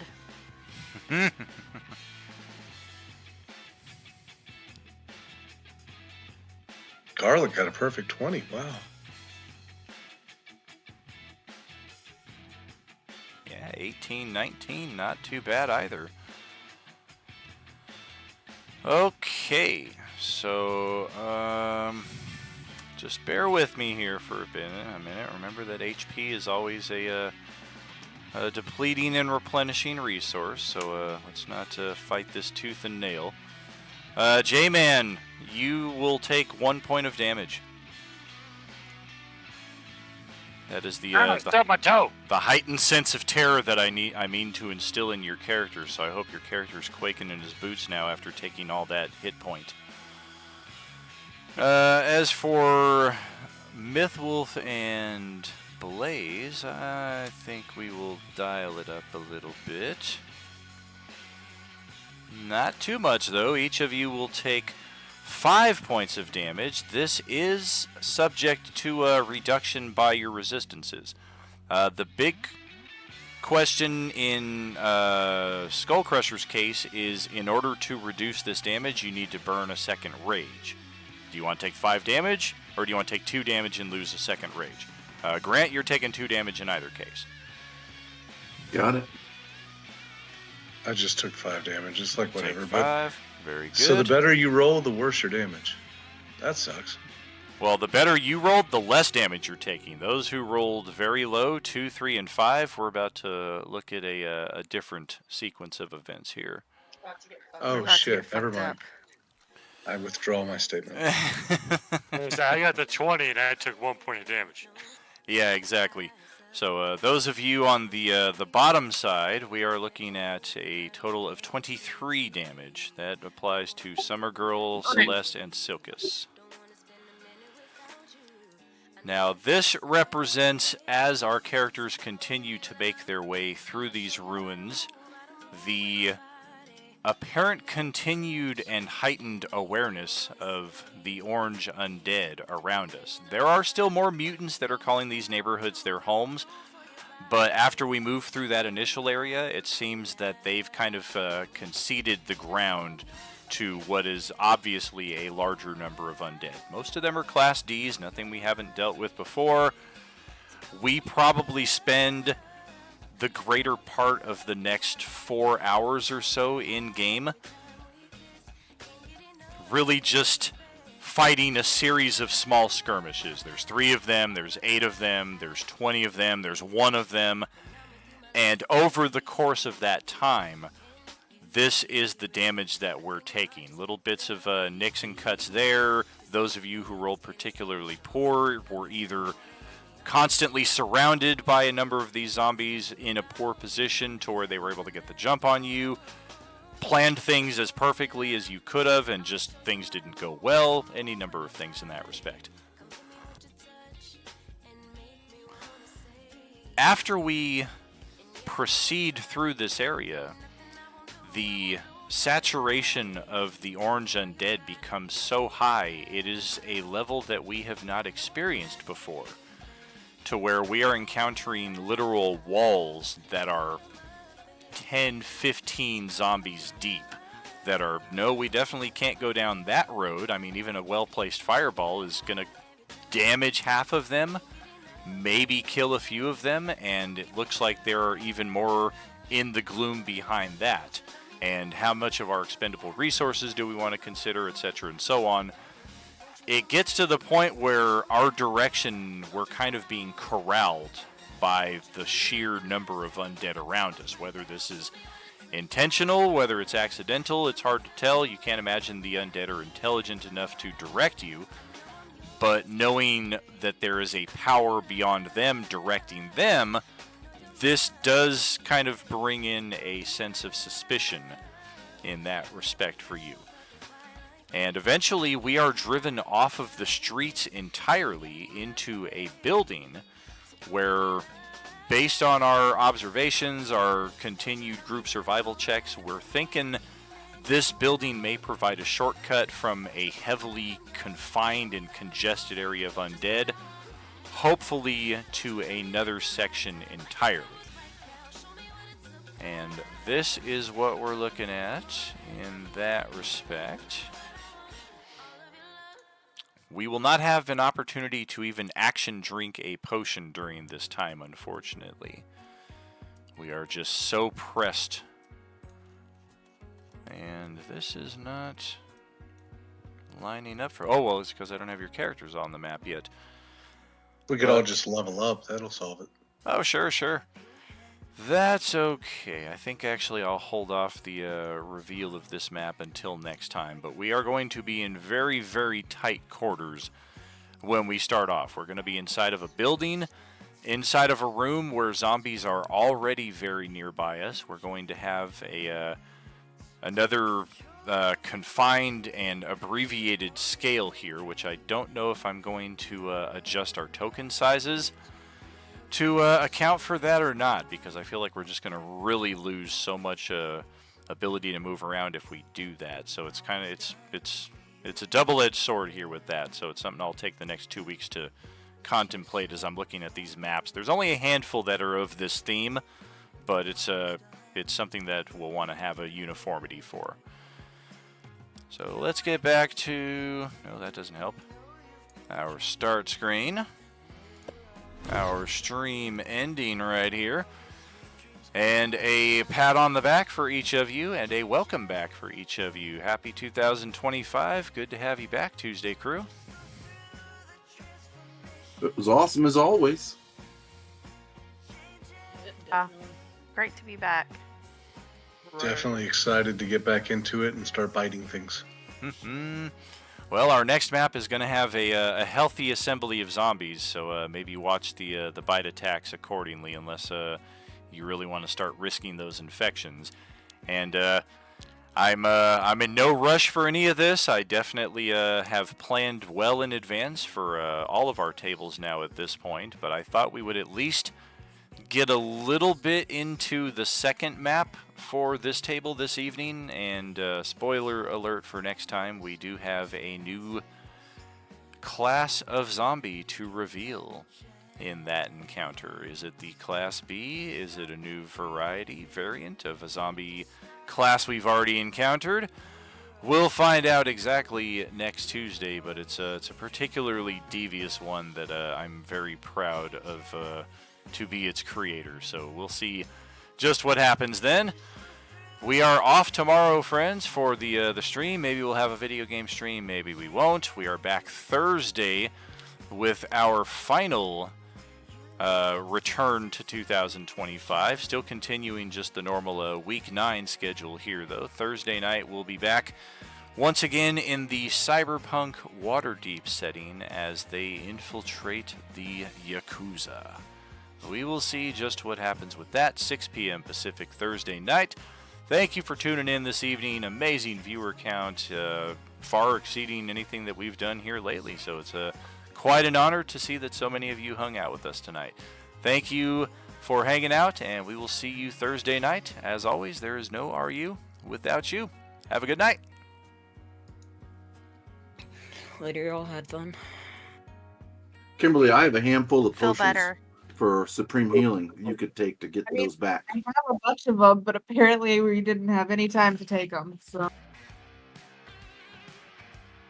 Just have to do it during the That next was a great Yeah. game, guys. Do it Thanks. during the next fight. yeah.